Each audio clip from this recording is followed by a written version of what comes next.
She walked in wearing a red dress and a smile she'd practiced in the mirror for 40 minutes, and within 30 seconds, the entire restaurant had already decided what kind of evening this was going to be. Not for her. For them. The whispers moved table to table like smoke, low, fast, and impossible to outrun. Brielle Hawthorne, 39 years old, worth more than every person in that room combined, stood at the host's podium while a woman in pearls leaned toward her husband and said something that made him cover his mouth with his napkin. Brielle heard it anyway. She always did. If you've ever walked into a room and felt invisible and exposed at the exact same time, stay with me. Like this video and drop your city in the comments. I want to see how far this story travels.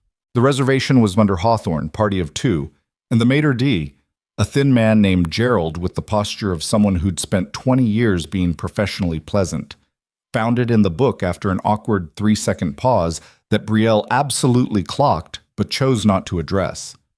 She had learned, somewhere around her mid-20s, that calling out every small humiliation was exhausting and ultimately pointless. People rarely changed in real time. They just got defensive and ruined the rest of your evening. "Right this way, Ms. Hawthorne," Gerald said, and he was professional enough that his voice didn't waver, which she appreciated. The restaurant was called Ardent. It had been open 14 months and already had a 2-month waiting list. The interior was all dark wood and warm amber lighting, the kind of place where the candles were real beeswax and the menus had no prices because if you needed to ask, you'd made a wrong turn somewhere. Brielle had eaten here once before, alone, on a Tuesday evening when the place was half empty. She'd liked the duck confit and the quiet corner table near the window that looked out onto Michigan Avenue in the rain. Tonight was Friday.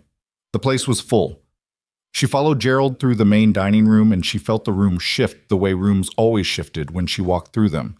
Not dramatically, not all at once, but in pieces. A woman at a four-top glanced up from her risotto. A man in a gray suit paused mid-sentence. 2 women near the bar, both in their 30s, both in black dresses that probably cost more than Nolan Pierce's monthly rent, looked at each other with the particular kind of smile that doesn't require words. Brielle was a plus-size woman in a world that had opinions about that. She was also the founder and CEO of Stellar Path Technologies, a Chicago-based AI infrastructure company she'd started in her living room at 23 with $40,000 in student loan money she probably should have used for something else. The company was now worth $460 million. She had been on the cover of Fast Company twice and Wired once. Her most recent product launch had been covered by 17 major publications and 3 national news broadcasts. None of that was visible when she walked into a room. What people saw was a body type they'd been trained by decades of magazine covers and romantic comedies and offhand comments to register as a problem. She had long since stopped being shocked by it. She had not, however, stopped feeling it.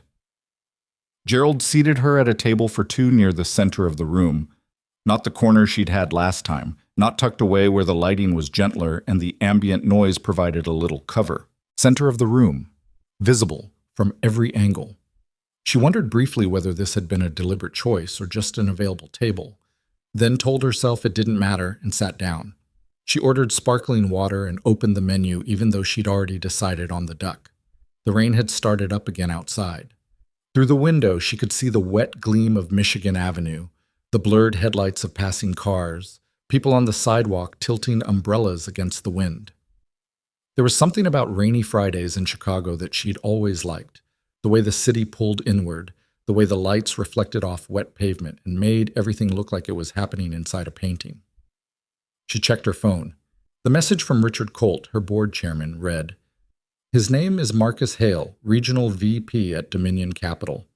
Good looking, smart, my wife says charming. He's been briefed. You'll like him. Stop overthinking it." She had in fact been overthinking it since Tuesday.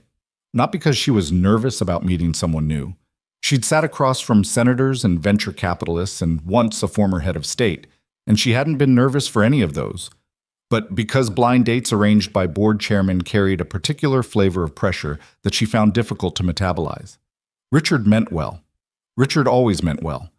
He was 64 years old and had been happily married for 37 years to a woman named Donna, who made excellent lemon bars and genuinely believed that Brielle just needed to meet the right person and everything would fall into place, as though her life were a piece of furniture that just needed assembling. Brielle loved Richard. She found his optimism both touching and deeply exhausting. She set her phone face down on the table. At the table to her left, 4 people were having what appeared to be a work dinner, papers spread out alongside their appetizers, someone's laptop open at the edge of the table in defiance of the restaurant's aesthetic. At the table to her right, slightly behind her, and at an angle she'd have to turn deliberately to see, a man sat with a young girl. The girl was maybe 8 years old, with dark braids and a gap in her front teeth visible when she spoke, which was often. The man was... Brielle caught just a peripheral impression of him before she returned her attention to the menu. Younger than she'd expected someone dining at Ardent on a Friday to be, and he looked slightly out of place in a way she couldn't immediately define. She ordered the duck when the server came.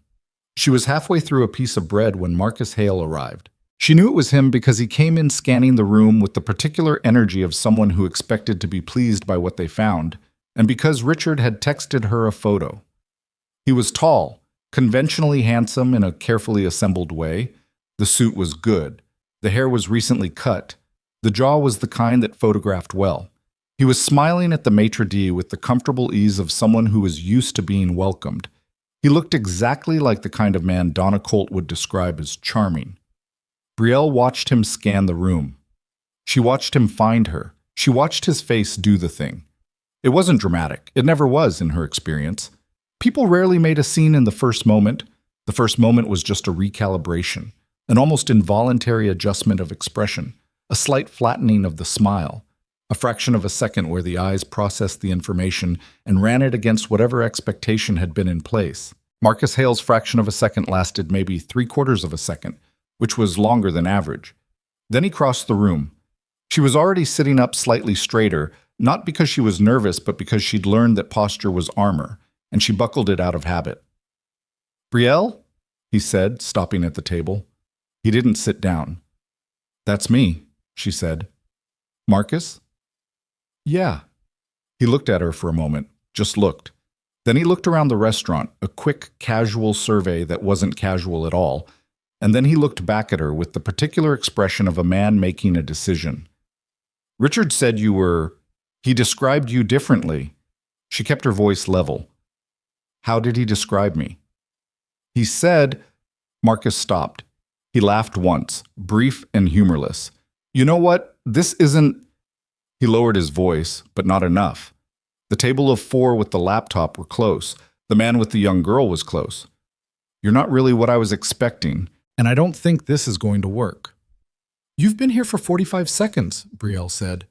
"I know, I'm just..." He shook his head. He was still standing. He'd never sat down. That detail would stay with her longer than anything else, somehow, that he hadn't even sat down. "I'm going to be honest with you because I think that's kinder than wasting both our time. I'm very specific about, I have a type physically, and you don't..." He glanced around again, as if checking whether this was being observed. It was. "You're clearly very successful, and I'm sure you're a great person, but physically, I'm not..." "You're not attracted to me," Brielle said flatly. "I just don't think it's fair to either of us to..." "You can say it out loud, Marcus. You're not attracted to fat women." Her voice was quiet and completely even. She had no idea how it was so even. Inside, something had closed up like a fist. "It's a sentence. It won't kill you." Marcus opened his mouth, closed it, and then did something she hadn't expected. He laughed. Not a nervous laugh. Not a self-conscious laugh. A genuine, slightly incredulous laugh. The kind that said he found her response presumptuous. "You know what? Yeah, sure. I'm not. And I'm allowed to have preferences." He said it a little louder now, the way people get louder when they want an audience to validate them. "I'm not going to apologize for knowing what I want. Most guys would have strung you along all night to be polite. I'm doing you a favor." The table of 4 had gone silent. She was aware, in a peripheral and terrible way, that other tables had gone quiet too. The particular restaurant silence that happens when something is going wrong in public and everyone is pretending they can't hear it while hearing every word. "You're a billboard," Marcus said, and he was really going now. the momentum of his own righteousness carrying him forward. "You know that? You walk in here and you take up the whole—" He made a gesture with his hand that encompassed her presence, her body, the space she occupied. "I'm not going to sit here and pretend I don't notice." Brielle said nothing. She was afraid that if she opened her mouth, something would come out that couldn't be taken back. She was afraid, more specifically, that she would cry. And she absolutely would not cry in the middle of Ardent on a Friday night in front of 50 people and Marcus Hale, who was not worth a single tear from anyone, let alone her. So she said nothing, and she looked at the bread basket, and she waited for him to finish. "Good luck," Marcus said, with a kind of practiced finality, and he turned around and walked back toward the exit with the unhurried step of a man who believed he'd handled that well. The restaurant noise came back in pieces. Cutlery, ice in a glass. Somewhere near the bar, a soft burst of laughter that had nothing to do with her but felt pointed anyway. The foretop beside her returned to their papers. A server passed with a tray. Brielle picked up her water glass. Her hand was not shaking. She noted this with something like distant, professional approval, the way she would note a successful code deployment. "Excuse me."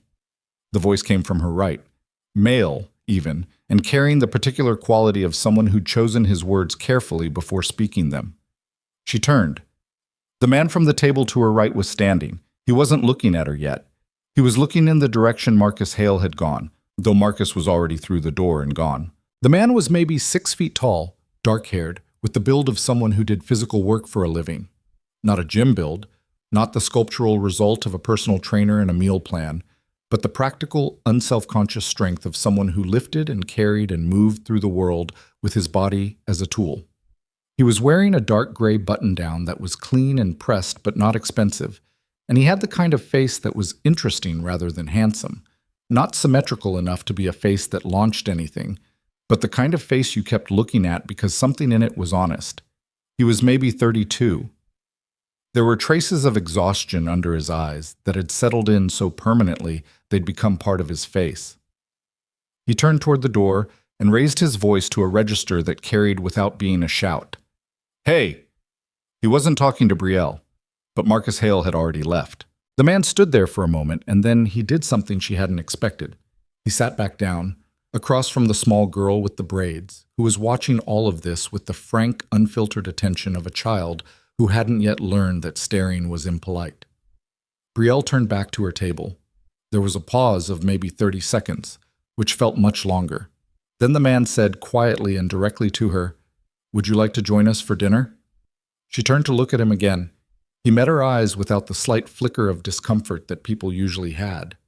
No recalibration, no adjustment. He just looked at her the way you'd look at someone you were talking to. "I'm Nolan," he said. "This is Avery."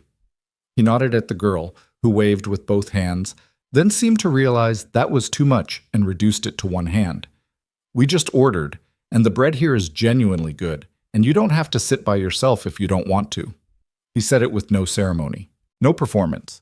He didn't look around to see if anyone was watching him do a good thing. Brielle looked at the table. She looked at the girl, who had now returned to examining the dessert menu with the intensity of a researcher approaching a primary source. She looked at the man, Nolan, who had returned to his water glass and was giving her the space to answer without hovering over it. "The duck is supposed to be excellent," Brielle said after a moment. "That's what I've heard," Nolan said. She picked up her water glass and her bread and moved to their table. His daughter's name was Avery Grace Pierce, and she was 8 years old and had strong opinions about several things, which she communicated with the directness of someone who hadn't yet learned that adults preferred children to be more strategic about their honesty. "You have really good earrings," Avery told Brielle within the first 4 minutes. "Are those real?" "Avery?" Nolan said. "What? They're really shiny." "You don't ask people if their jewelry is real." "Why not?" "Because—" He looked briefly at the ceiling. That's just not a question we ask." "They are, though," Brielle said. "White sapphire. The real ones were my mother's, but I lost one of the earrings at a conference in Seattle 4 years ago, and I've never fully recovered from it." Avery nodded with the gravity this deserved. "My mom had a necklace," she said. "It's in a box in Dad's closet. He says it's for when I'm older, The table shifted slightly. Not uncomfortably, just the way tables shift when something real has entered the room. That's a good thing to have, Brielle said. Yeah. Avery returned to the dessert menu. Do you think he'll let me get the chocolate thing? The lava cake? Brielle looked at Nolan. She already knows the answer, Nolan said. She asks every time we go somewhere nice, and every time I say, he says maybe, Avery said, which means no, but he feels bad about it. Nolan looked at his daughter with an expression that was somewhere between exasperated and completely helpless. It was the expression of a man who'd been outflanked so many times he'd stopped being surprised by it. The lava cake, Brielle told the server when he came back. For the table, please. Avery looked at her with an expression of absolute, uncomplicated joy. Nolan said, You don't have to. I know, Brielle said. He looked at her for a moment, then he looked back at the table. They ordered. The food came. The rain continued outside, and the restaurant moved around them in the way restaurants do. The ambient noise of other people's lives, the back and forth of servers, the soft percussion of silverware and glasses. Avery ate with the focused efficiency of a child who'd been told to have good table manners and was succeeding through visible effort. Nolan ate the way people eat when they're tired, steadily, without a lot of commentary, but present. What do? Brielle asked him. Right now? HVAC tech during the day. 3 evenings a week I do security work at a place on the north side. He said it straightforwardly, the way you say something true. Not apologetically, not with the slight preemptive defensiveness she sometimes heard from people who expected her to be impressed by things, or disappointed by things. Just, here's information, take it or leave it. Long days, she said. They are what they are. He picked up his water. You? Tech company, AI infrastructure. He nodded like this was normal, which she appreciated because sometimes when she said it, people treated it like a trap. What does that mean, AI infrastructure? Avery asked. She'd been listening with one ear while appearing to be entirely focused on the bread. It means I build the systems that other companies use to run their AI, Brielle said. Like, she thought for a moment. You know how your school probably has a computer lab? Yeah. And the computers all connect to each other and to the internet? Yeah. Someone has to build and maintain the system that makes all of those connections work. I do that, but for really large companies, and for AI systems specifically. Avery considered this. So you're like the janitor of the internet? Nolan made a sound that was very close to a laugh. In a way, Brielle said, in a very well-compensated way, but yeah, basically. That's cool, Avery said with absolute sincerity. They talked. That was the thing Brielle would remember afterward. They actually talked, in the way people do when nobody is performing. Avery asked approximately 14 questions between the entree and the lava cake, which arrived in a state of perfect volcanic achievement and caused her to close her eyes briefly in something that might have been reverence. Nolan talked about a job he was working on out in Evanston where the HVAC system was older than he was and had been repaired so many times by so many different technicians that it had developed, in his words, a personality. Brielle talked about the first time she'd pitched investors, which had been in a room of 12 men in their 50s, 11 of whom had spent the first 20 minutes looking at their phones, and one of whom had fallen asleep. Asleep, Avery said. Head back, mouth open, full asleep, right in the middle of my revenue projection slide. What did you do? I kept going, Brielle said. What else are you going to do? Avery looked at her with an expression of pure admiration. I kept going, Brielle said again, quieter, more to herself than to either of them. I've always kept going. Nolan was watching her, not with the particular scrutiny of someone cataloging her, not with the evaluating look she sometimes got from people in business settings who were trying to figure out whether she was useful to them. Just watching, the way you watch someone when you're actually listening to what they're saying. For what it's worth, he said, what that guy did tonight. He paused. He'd been careful all evening not to bring it up, and she had the distinct sense that he'd been deciding whether to say this or leave it alone, and had landed somewhere in between. He doesn't get to define the tone of your evening, You got to sit here and eat good food, and my daughter informed you that you're the janitor of the internet, which I think we can all agree is a significant milestone. Avery pointed her fork at him in agreement. Brielle laughed. It surprised her. The specific quality of it, the fact that it was real. No, she said. I suppose he doesn't. Tchem. The check came. Nolan reached for it. Brielle put her card down first. He started to object, and she said, "The lava cake was my idea," in a tone that closed the conversation. He looked at her for a moment with an expression she couldn't quite read, something between acknowledgement and something more complicated. Then he said, "Okay, thank you." Avery had fallen asleep somewhere between the dessert and the check, her head tipped sideways against the booth cushion, one braid fallen across her face. Nolan looked at her with the particular expression parents get when their children are asleep in public, helpless and fond and terrified of waking them. "She does this," he said, "goes from 100 miles an hour to completely out, no in between." "She's extraordinary," Brielle said. She meant it. Yeah. He said it simply, like it was something he knew well and had never needed anyone else to confirm but was glad to hear confirmed anyway. They waited for the car Brielle had called. She'd insisted on having her driver take them home, which had produced a brief negotiation she'd won by pointing out it was raining and they had no umbrella. Nolan had carried Avery through the restaurant with the practiced ease of someone who'd done it hundreds of times, the girl's head against his shoulder, her braids splayed across his chest. At the door, before the car came, he said, "I'm sorry about what happened tonight. The way that guy—" "Don't be sorry," Brielle said. "You didn't do it." "No, I should have said something to him before he left.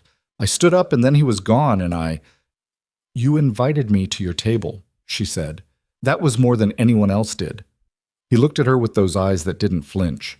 "Anyone else would have done the same thing," he said.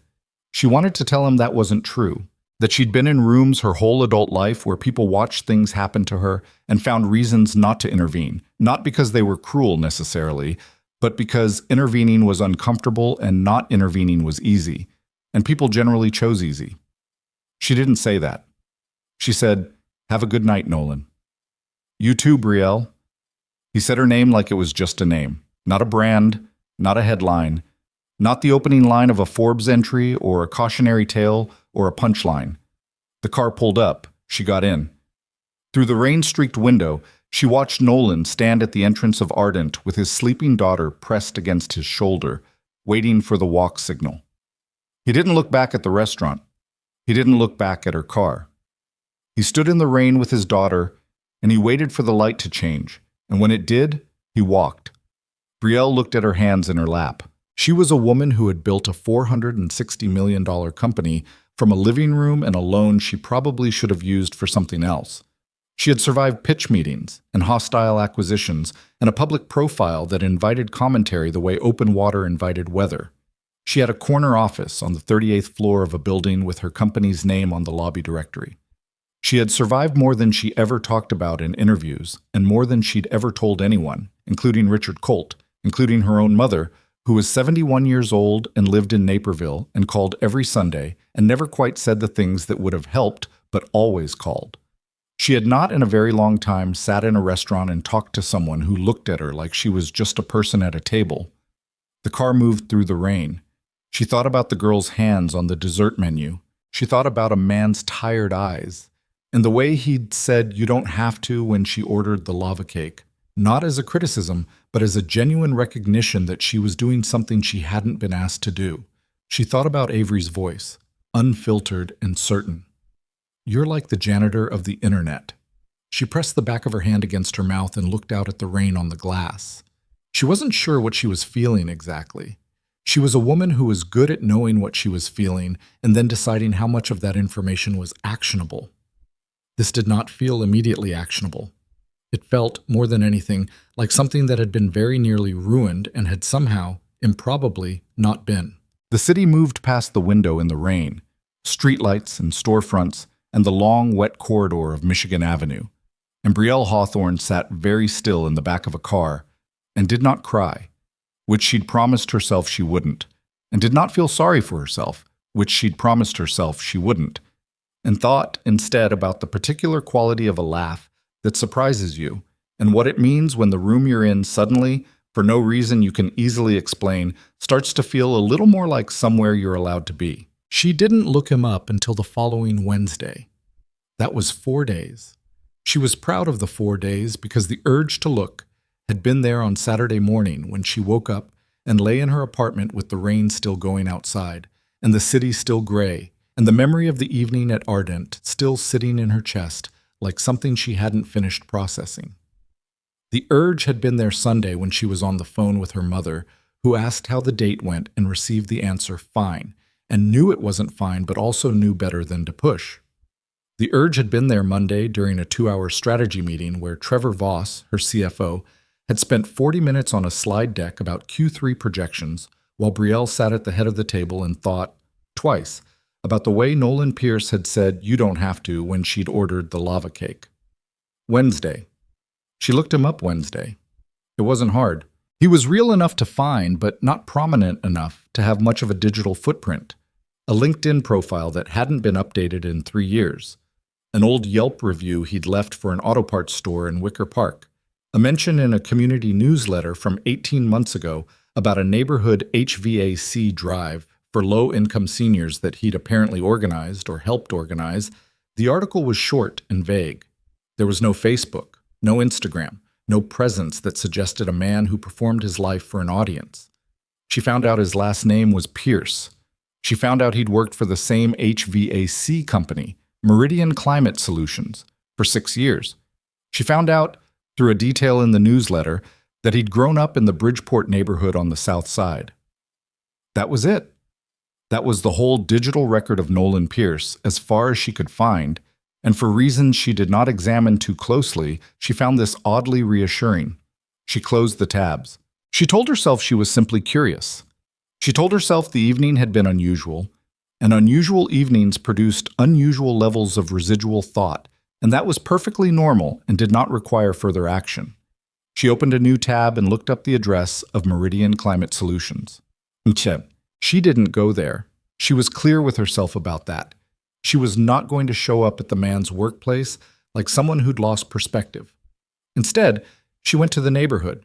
Not Bridgeport, where he'd grown up, but the area near the North Side address mentioned in a work order reference she'd found through slightly more determined searching than she was comfortable admitting to. A Tuesday evening, 3 weeks after Ardent, she'd told Marcus, her head of security, that she was taking a walk and wanted to go without the car, which produced a conversation she won through sheer executive authority.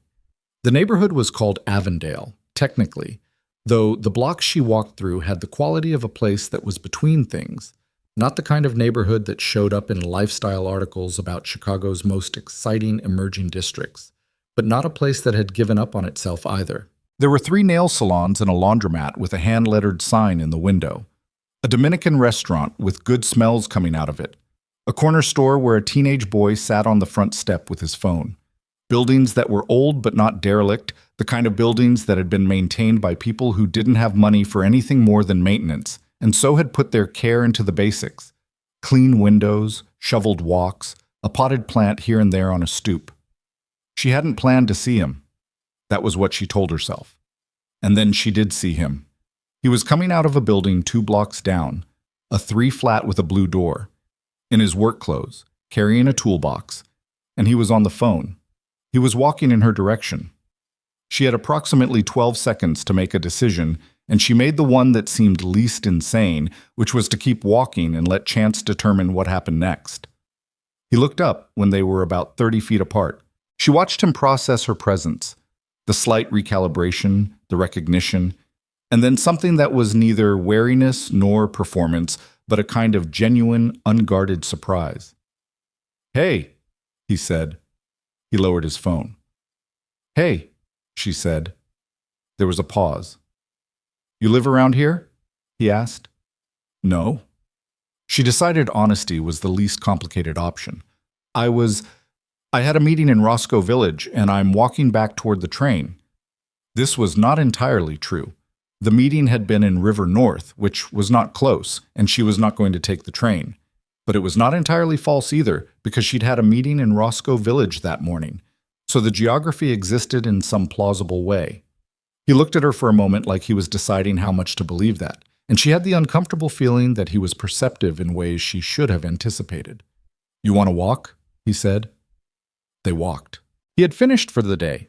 The job had been a boiler inspection in a building that turned out to have 3 separate issues, one of which was going to require parts he'd have to order, which meant going back Thursday, which meant rearranging his Thursday schedule, which was already tight because he had Avery's parent-teacher conference at 4. He said all of this not as a complaint, but in the manner of someone narrating the logistics of a life that required constant navigation. "How is Avery?" Brielle asked. Something in his face changed, not dramatically, but perceptibly, the way a window changes when the light hits it differently.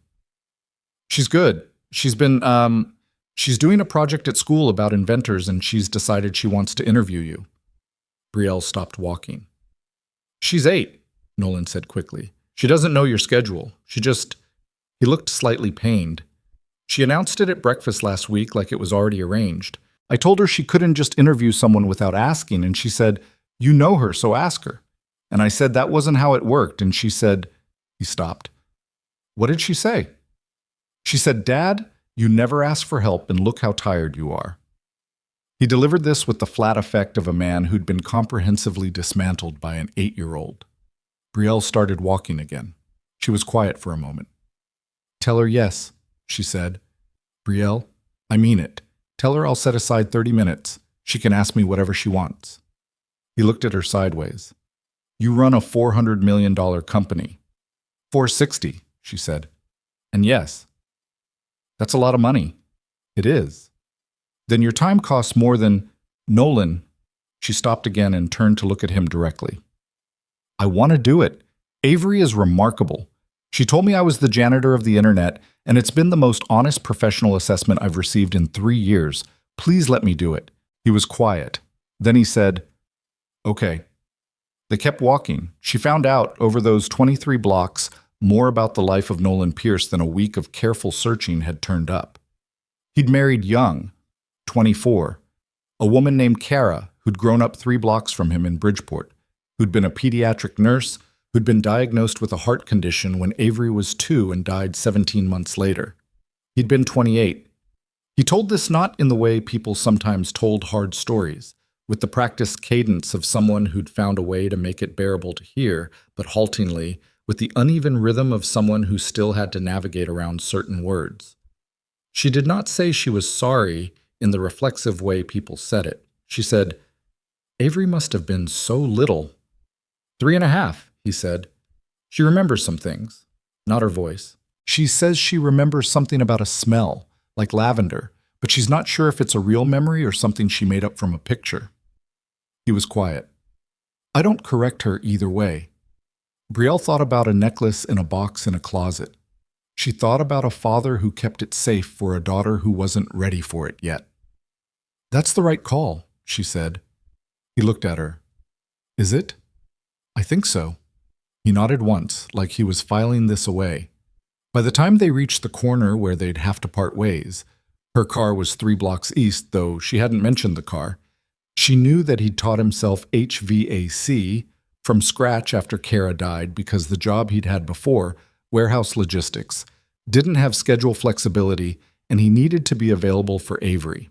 She knew that he hated the security job, but that it paid for Avery's after-school program, which was the only real enrichment he could afford, and that Avery had recently decided she wanted to learn the violin, which Nolan had looked up and discovered was not cheap.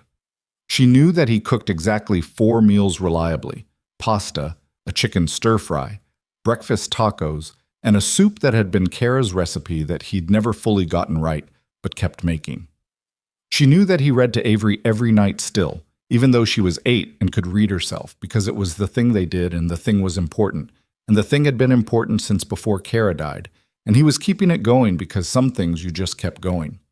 He was not a man who talked about himself easily. She got all of this in fragments, the way you get things from people who are used to being the person who asks the questions instead of answering them. "I should let you," he started. "The interview," she said. "Tell Avery I'm serious. Have her write her questions down first. It'll be better if she prepares." He looked at her. "You're going to regret saying that. She'll take it very seriously." Good. He almost smiled. It was close. Good night, Brielle. Good night. She walked 3 blocks east and got into her car, and sat in the back seat and looked at the city going past, and thought about a man who learned a whole new trade from scratch, so he could be available for his kid, and cooked a soup that wasn't quite right, and kept the necklace in a box, and read aloud every night to a daughter who could read herself. She thought about how many people she knew with more money and more comfort who were doing less. Trevor Voss noticed something was different with her about 2 weeks into it. She wasn't sure what tipped him off. Trevor was attentive in the way that ambitious people in second-tier positions were attentive, not out of warmth, but out of the specific vigilance of a man who kept a careful accounting of everything that might affect his position. He was 41, impeccably dressed, and had an MBA from Wharton that he'd found ways to mention in approximately 40% of conversations. He was good at his job, technically. He was also a man who had never quite forgiven the universe for the fact that he was the CFO and not the CEO, and had arrived at a state of managed resentment that he kept carefully beneath a surface of professional cooperation. He stopped by her office on a Thursday afternoon, which he did often enough that it wasn't notable, except that he closed the door, which he didn't usually do. "Who's the guy?" he said. She looked up from her laptop. "Excuse me? You've left the office before 6 twice this week. You were distracted in the board prep meeting. You declined the Kessler dinner, which you never decline." He sat down in the chair across from her desk with the practiced ease of someone who'd decided to have this conversation. "You're different. I'm noting that you're different." "You're noting it," she repeated. "As someone who cares about this company's public profile, yes." "Trevor," she kept her voice even, "my schedule is my own business. Your public associations are the company's business. You know that. We've talked about that in the context of, this is not a public association." She held his gaze. "It's a private matter." He was quiet for a moment. He was the kind of man who processed in real time, cataloging, filing, deciding. "Brielle, I want to support you, you know that, but optics are my department," she said. "And I've been managing my own optics since before you joined this company. Was there something else?" There was a beat. He smiled, the measured CFO smile that said, of course, and stood. "No, just checking in." She watched him leave. After the door closed, she sat for a moment with the particular low-grade unease of a woman who had built a company and still had to sit in rooms where men made decisions about what was and wasn't her business. The interview happened on a Saturday. Avery had prepared 7 questions, which she produced from a folded piece of notebook paper with the gravity of a congressional subcommittee. She was wearing what she clearly considered her professional outfit, a blue dress with a cardigan, and her braids were pulled back with a clip. She sat across from Brielle at the kitchen table in Nolan's apartment and set a crayon-decorated notebook in front of her, open to a blank page, pencil ready. Nolan had made coffee. He was in the kitchen, nominally doing dishes, actually listening to everything. "Question 1, Avery said. "What did you want to be when you were my age?" "A marine biologist," Brielle said. Avery looked up. "Really?" "I was obsessed with sharks. I had 23 books about sharks. I checked out every shark documentary from the library 4 times. "What happened?" "I discovered computers. Turns out computers are equally interesting and you don't have to get in the water." Avery wrote something in her notebook. From the kitchen, Brielle heard what might have been a quiet laugh. "Question 2, Avery said. "Did anyone tell you that you couldn't do it?" The room was quiet for a moment. "Yes," Brielle said. "Many times. In many different ways." "What did you do?" "I kept going." She paused. "And I was angry. I want to be honest with you. I was really angry sometimes, because anger, when you don't let it eat you, is useful. It's fuel." Avery wrote this down. Then she looked up with the direct, unfiltered gaze she'd inherited from somewhere. "Dad gets angry too," she said, "but he doesn't talk about it." From the kitchen, the dishwater sound stopped. Brielle looked at Avery and chose her words. People who are carrying a lot tend not to talk about what it costs them, because they don't want anyone else to worry. Avery considered this. She wrote something in the notebook and then looked up again. "That's not very fair to the people who want to help." The The sound of dishes resumed. No, Brielle said quietly. It isn't. They got through all 7 questions. The last one was, if you could tell your younger self one thing, what would it be? And Brielle sat with it for a moment before she said, I'd tell her that the things people say about you to make themselves feel bigger don't have anything to do with who you actually are, and that she should probably stop waiting for permission to take up space. Avery wrote every word. After the interview, Nolan drove her to the train. She'd taken the train today, on purpose, which was a decision she didn't examine too closely. They sat in his truck at the curb, the engine running, the radio at low volume playing something country that he'd turned down when she got in, and she'd told him he didn't have to turn it down. She's going to put that interview in her presentation, he said. Her teacher is going to think she made you up. But tell her to use the company website. There's a headshot. He laughed. A real one, which she was beginning to recognize. It was lower than his speaking voice and came without warning. She'll love that. She looked out the windshield at the train station entrance. You should talk to her, she said, about what things cost you. He was quiet. She's perceptive, Brielle said. She already knows you're carrying something. The only thing you're protecting her from is the part where she gets to help. The words sat there. I know, he said finally. I know that. Okay. It's just... He stopped. He had a hand on the steering wheel even though the truck wasn't moving. She's already dealt with enough loss. I don't want her worrying about whether the rent gets paid or whether I'm tired or... She's already worrying, Brielle said. She told me you don't ask for help and look how tired you are. He looked at her. 8 years old, Brielle said. He looked back at the windshield. Yeah. She didn't say anything else because she'd said the thing she meant to say, and she wasn't the kind of person who undermined a point by padding it. The train would come in 6 minutes, according to the app on her phone. The soup, she said. Kara's recipe. What's wrong with it? He blinked. The subject shift surprised him. I don't know. It's almost right, but not right. It's missing something, I think, in the spice balance. She never wrote it down exactly, just estimated, and I've been trying to reverse engineer it for 4 years. What kind of soup? Vietnamese tomato and egg. It sounds simple, but send me what you have, Brielle said. The recipe as you have it. I'm decent in a kitchen.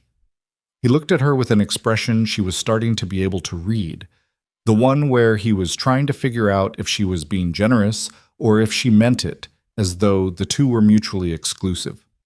I mean it, she said. Okay, he said. She got out of the truck. The night air was cold and clean.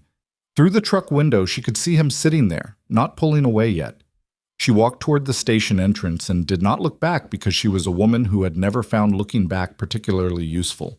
But she was aware, in the way you're aware of certain things without seeing them, that his truck stayed at the curb until she was through the door. She went down the steps to the platform. The train came. She got on, and the city moved past the windows in the dark, and she thought about a notebook with crayon decorations and a question about what it feels like when people tell you that you can't, and a man who'd taught himself a whole trade to be present for a child, and she thought about how full a life could be when it was this stripped of pretense, and how long it had been since she'd sat in a room where nobody was performing anything. Her phone buzzed. A text from a number she'd saved 2 weeks ago as Nolan/Pierce. It said, she wants to know if you like plants. For a thank you gift. She looked at the message for a moment. Outside the window, the city lights blurred past. She typed back, tell her succulents, low maintenance, we're alike that way. The 3 dots appeared. Then, she says that's the funniest thing she's ever heard, and also she thinks you should come to her school presentation. Brielle read this twice. Then she typed, when is it? The train moved through the dark, and the city moved around it, and somewhere across town, a man was probably standing in his kitchen looking at his phone with an expression she was learning to read, and his daughter was probably already planning a seating arrangement. The dots appeared. 2 weeks. She's already put your name on the guest list. I told her she should have asked first. Brielle looked out at the dark windows. She's right, Brielle typed back. You should have. She set her phone in her lap. She was not a woman who believed in easy things.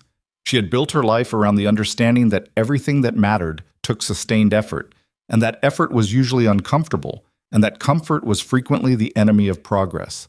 She believed this about business, and she believed it about herself. And she had arrived at 39 with a company worth $460 million, and an apartment that was beautiful in a way that was mostly functional, and a social life that was efficient rather than warm. And she had believed for a long time that this was the shape of the life she had. The train moved. She was not sure anymore that she had the shape right. The school presentation was on a Thursday.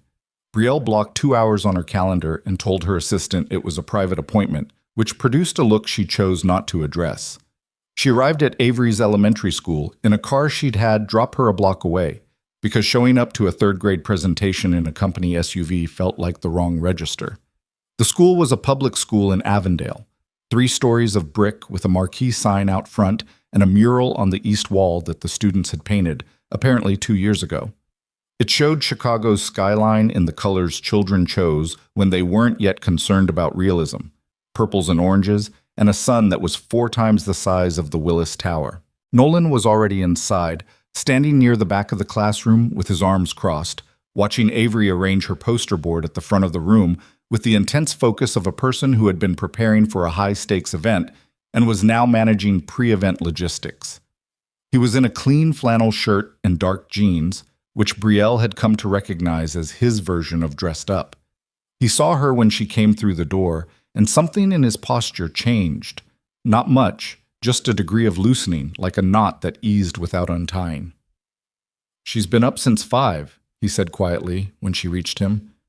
"Is she nervous?"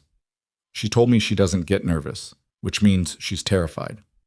Avery looked up from her poster board, saw Brielle, and performed a wave so controlled it was clear she'd been practicing appearing calm. Brielle raised a hand back with equal composure. "She put your headshot on the poster," Nolan said. Brielle looked. There it was, her official Stellar Path headshot, printed on regular copy paper and affixed to the bottom corner of the board next to a hand-lettered caption, "My interview subject, a real person I actually talked to." "I like the editorial clarification," Brielle said. Her teacher apparently asked if she'd made the whole thing up. The presentation was 12 minutes long, and it was, in Brielle's professional opinion, better than 3 investor pitches she'd sat through in the last 6 months. Avery stood at the front of the room without fidgeting and said, in the clear, deliberate voice of someone who had rehearsed until the words became automatic, "My inventor is Brielle Hawthorne. She didn't invent one thing, she invented a whole system. And the reason that's important is because a system is what holds all the other things together. And without the system, everything breaks." She paused. She looked at her poster board. People told her she couldn't. She was angry. But she said anger is fuel if you don't let it eat you, and she kept going. Brielle stood in the back of the classroom and kept her face neutral with the same discipline she used in boardrooms, which was considerable and was almost enough. After, in the hallway, Avery came running out with the poster under her arm and stopped in front of Brielle and said, "Did I do it right?" "You did it exactly right." "I was nervous." "You didn't show it." "Dad taught me that," Avery said. "He says you can feel whatever you feel, but you don't have to give it the microphone." Brielle looked at Nolan over the top of Avery's head. He was looking at the floor. "That's good advice," Brielle said, "from a smart person." They went for tacos afterward at a place around the corner from the school that had plastic chairs and incredible salsa and served in paper baskets. Avery ate with one hand and held her poster with the other, refusing to let it lean against anything unsupervised. Nolan ordered in Spanish that was better than Brielle had expected, which she mentioned, and he said he'd learned it from a coworker, Manuel, who'd been with Meridian for 11 years and had decided that if Nolan was going to be his partner on jobs, he was going to speak the language, and had taught him with the rigorous intolerance of a man who believed you either committed or you didn't. "Do you still work with him?" Brielle asked. "Most days, he's the one covering my Thursday jobs this afternoon." "He should have come to the presentation," Avery said. "He had 4 jobs. He could have come to just the good part." "The whole thing was the good part," Nolan said. Avery considered this and decided to accept it. She put a chip in her salsa. "Brielle, do you have friends?" "Avery," Nolan said. I'm asking because she seems like she works a lot, and I'm trying to understand her life. It's okay, Brielle said. She thought about it honestly. I have people I like and trust, but I work a lot, so I don't always protect the time for them the way I should. Dad does that too. He says he's going to call his friend Derek, and then he never calls Derek. I call Derek, Nolan said. When? I called him in February. It's October. Nolan picked up his taco. This is a quality salsa. Brielle smiled into her paper basket. She was aware of what it meant, not just the warmth of the moment, but the particular quality of feeling comfortable enough to smile when you meant it.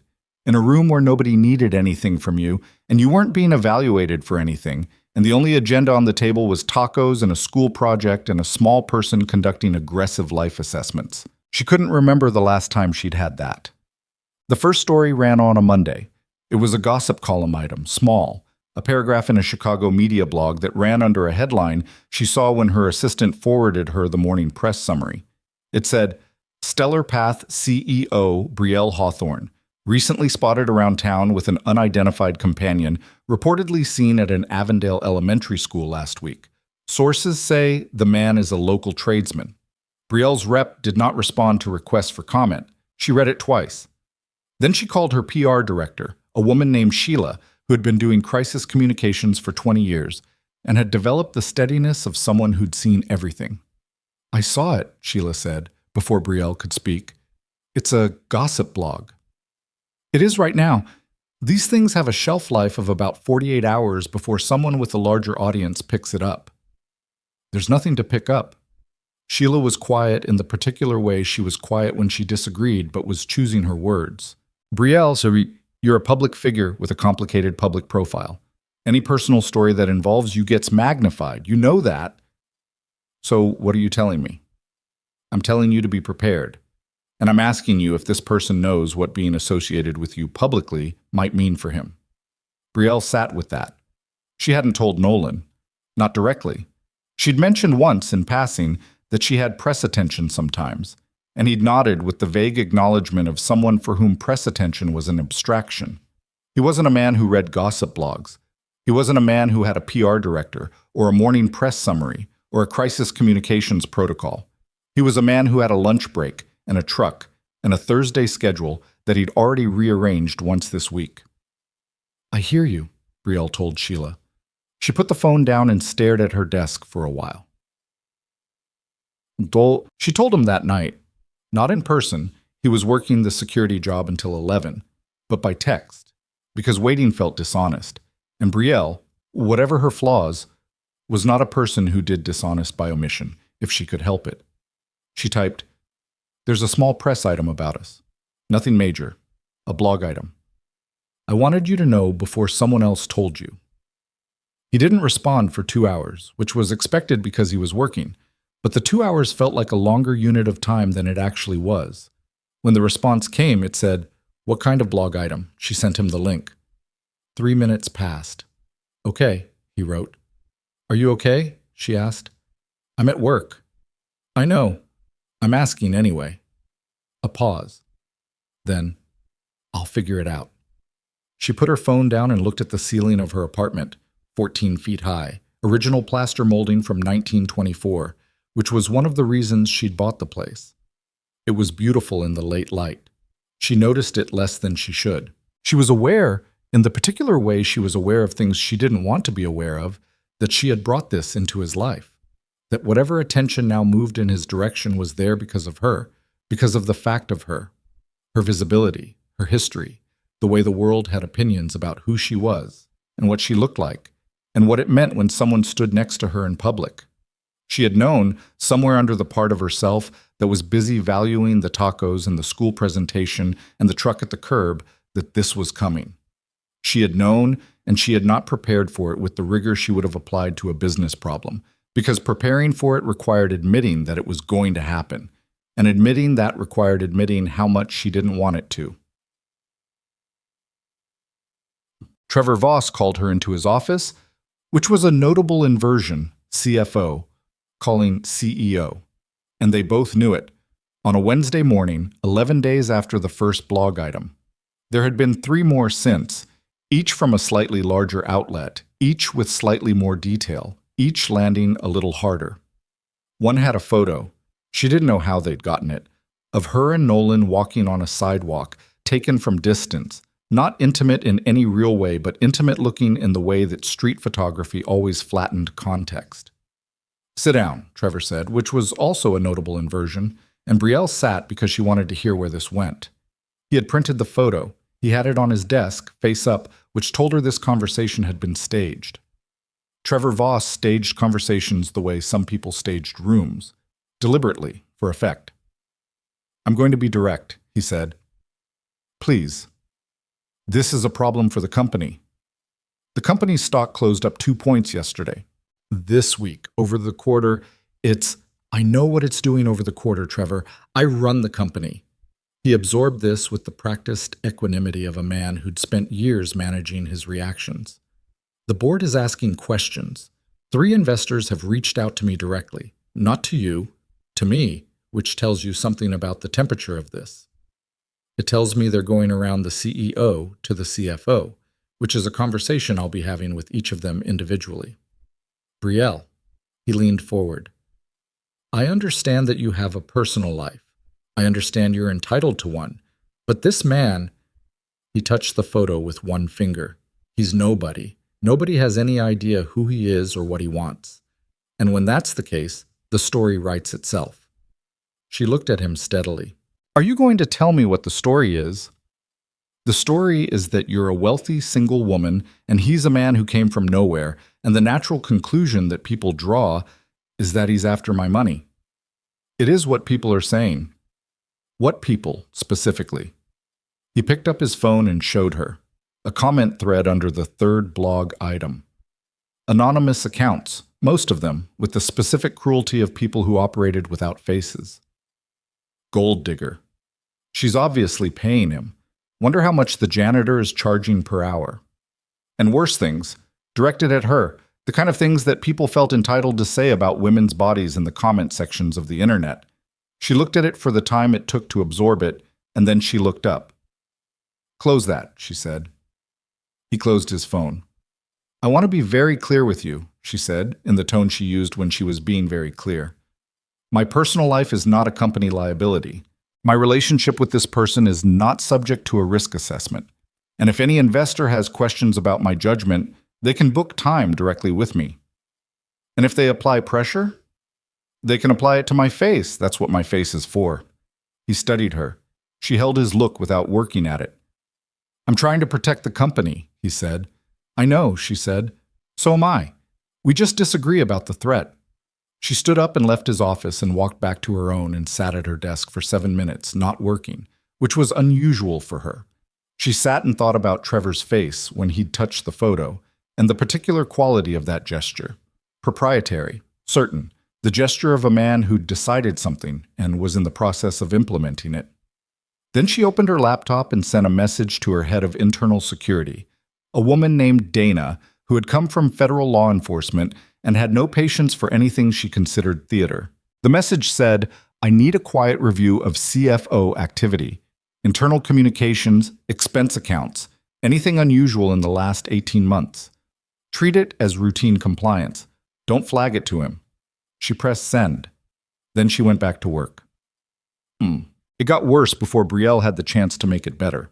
The story that broke on a Friday, not a blog item now, a genuine news outlet, a Chicago-based digital publication with 200,000 readers, had Nolan's full name, his employer, his neighborhood, and a quote from an unnamed source that said, in print, "People close to the situation have raised concerns that Pierce may be cultivating the relationship for financial benefit.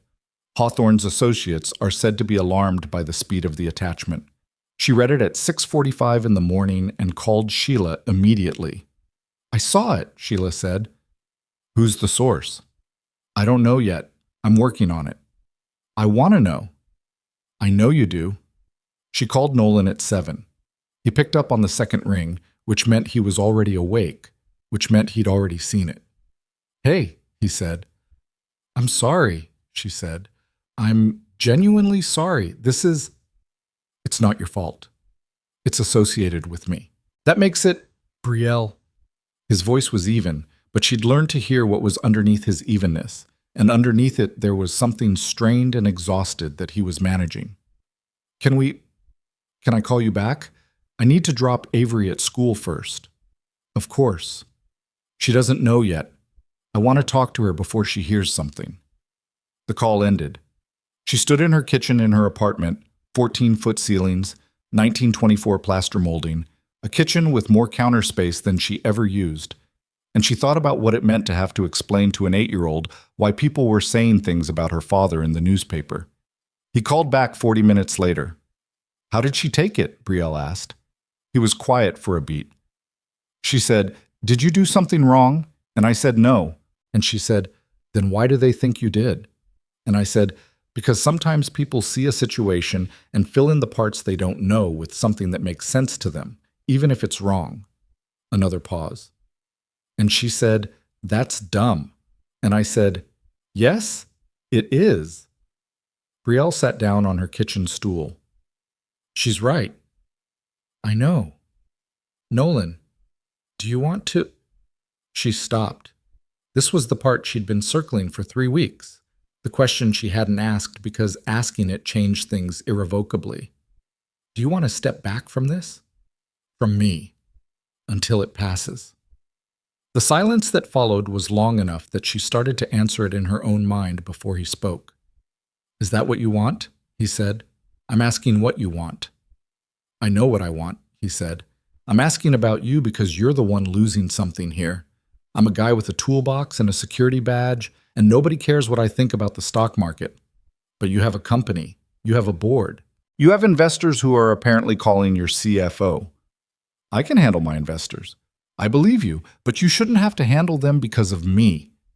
The conversation sat there. She pressed her palm flat on the cool kitchen counter and looked at her hand. Bare, no rings, the faint callus on the side of her right index finger from the way she held a pen. She was a woman who had made hard decisions in rooms full of people who didn't want her to, and she had never once let those people define her direction. I'm not stepping back, she said. He didn't say anything. I want to be clear, she said, not because you asked me to stay, but because I'm making my own decision. I don't run from things that matter because they get difficult. I never have. Another long quiet. Okay, he said. Okay.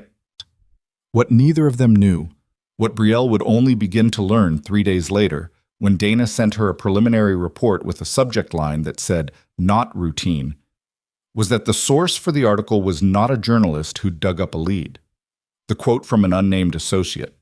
The specific phrasing about speed of attachment and financial concern. These were not things that had leaked organically from the frictions of a public life. They had been placed. Dana's report was 12 pages. Brielle read it in her office with the door closed on a Monday evening after everyone else had left. She read it once quickly and then went back to the beginning and read it again slowly. And by the end of the second read, her face was completely still, with the particular stillness of a person who has just understood the full shape of something. Trevor Voss had been running a parallel operation, not dramatic in any individual piece, but systematic and aggregate. Messages to 2 journalists, neither flagged in the company's disclosure system. A dinner, expensed as a client meeting, with a man whose name appeared once in a court filing from 4 years ago related to a defamation case. Internal emails carefully worded to 2 board members, framing concern about Brielle's judgment in language that was plausibly professional. And there was more. The compliance detail buried in page 8, in Dana's dry, federal-trained prose that stripped emotion from everything it described. 17 months of irregular expense approvals, vendor payments that didn't match contracted rates, a consulting agreement with a shell entity that had no public record of existence. Trevor Voss wasn't just trying to damage Nolan's reputation. He was trying to remove Brielle from her own company. She closed the report. She looked at the window. The Chicago skyline at night was very beautiful from the 38th floor. She had looked at it 1,000 times without really looking at it, and she looked at it now. She thought about what Avery had said. That's dumb. Yes, she thought, it was. She picked up her phone and called Dana. I've read it, she said. I thought you might want to sit with it overnight before. I don't need to sit with it. Her voice was even and focused in the way that happened when she was past emotion and into problem solving. I need you to keep pulling. Everything. Go back as far as the records go. I want the whole picture. It'll take another week. You have 5 days. Dana did not argue. One of the things Brielle valued most about her. And Dana, Brielle said, nobody knows this is happening. Not Sheila, not the board, nobody except you and me. Understood. She ended the call. Then she called Nolan. It was 9:15. He picked up on the third ring with the slightly confused alertness of someone who'd been almost asleep. Sorry, she said. I know it's late. It's fine. What's wrong? Nothing. She paused. Nothing. I wanted to hear a normal voice. He was quiet for a moment. Then he said, in the different register he sometimes had at the end of the day, when the management of everything had come down a notch. You okay? She looked at the skyline. I will be, she said. And she meant it, not as comfort, not as performance, as a specific operational intention, the way she meant every commitment she made, with the full understanding that meaning something and making it happen were the same gesture, in her experience, when you were the kind of person who did not stop. She sat with the phone against her ear, and the city spread out below her, and thought about a man asleep in a truck at a curb, waiting until she was through a door. She thought about a girl with a notebook and 7 questions and a poster with a headshot on it. She thought about a necklace in a box in a closet, kept safe for someone who wasn't ready for it yet. She thought about what it meant to protect the things that mattered when the machinery of other people's ambition came for them. Then she said goodnight, and she closed the files on her desk, and she started building the case. Dana's final report landed on a Thursday morning, 5 days after Brielle had asked for it, exactly on schedule. It was 23 pages. Brielle read it at her kitchen table before 6 a.m. in the particular quiet of early morning that she'd always found useful for hard things. No calls, no emails demanding immediate response, just coffee and light and information that required clear eyes. By the time she finished the last page, the coffee was cold and the light had shifted from gray to the specific pale yellow of a Chicago autumn morning, and she had the complete picture. 18 months. That was how long Trevor Voss had been building toward this. Not dramatically, not all at once. That wasn't how men like Trevor operated. Men like Trevor were architects before they were anything else. They laid foundations. They worked in increments. They understood that a single large betrayal was visible and traceable, but 100 small ones distributed across time and personnel and financial vehicles could look like noise until someone sat down and drew lines between the points. Dana had drawn the lines. The embezzlement was the cleanest piece of it. $214,000 moved through a consulting agreement with an entity called Voss Advisory Partners LLC, incorporated 11 months ago in Delaware. Sole member listed as a family trust that traced back through 2 holding companies to Trevor's wife. The invoices were detailed enough to be plausible and vague enough to be unverifiable, which was exactly the balance of someone who'd done this before or had very good advice about how to do it. The campaign against Nolan was layered on top of it. Brielle could see the logic now. Trevor hadn't started targeting Nolan because of any genuine concern about the company. He'd started targeting Nolan because Nolan was the most available lever. If Brielle was distracted, embattled, publicly defensive, she'd be weaker at the board level. A CEO managing a personal scandal was a CEO with diminished capital. And a diminished Brielle was a Voss opportunity. She closed the report and sat very still for a moment. Then she called Richard Colt. He picked up on the 4th ring, voice thick with sleep. Brielle, it's 6 a.m. I know. I'm sorry to call this early. I need 30 minutes with you before the summit. A pause. She could hear him sitting up. What happened? I'll tell you in person. Can you be at my office at 8? Yes. He didn't ask more questions. This was one of the many things she valued about Richard Colt. When she said something was serious, he believed her. Thank you, she said, and ended the call. The Stellar Path Annual Shareholders Summit had been scheduled for 6 weeks. It was held every year in November at a downtown hotel, the Meridian Grand, which had nothing to do with Nolan's employer except for the coincidence of the name, which Brielle had noticed and found grimly amusing. 300 attendees, institutional investors, board members, industry press, a collection of the company's top clients, and a clutch of analysts whose job was to decide what everything meant and then tell other people about it. Trevor had been preparing to use it as a stage. Brielle knew this now with clarity. The agenda item labeled Leadership Alignment and Strategic Direction in the Summit Program, a 40-minute block scheduled for the afternoon session, was not, as it had been framed, a routine strategic overview.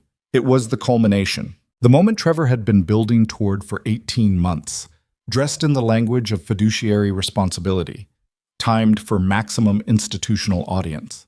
Brielle had been in enough rooms to know how these things went. You arrived with documentation. You had the right people aligned in advance. You framed the concern in terms of duty rather than ambition, and then you let the room's inertia do the rest. Trevor was good at rooms. He was genuinely good at rooms. She had known this for years and had considered it an asset. She met with Richard at 8 in her office, with the door closed and the report printed and Dana present because Dana's credibility was federal and clean, and Richard would want to ask questions about methodology. Richard read slowly.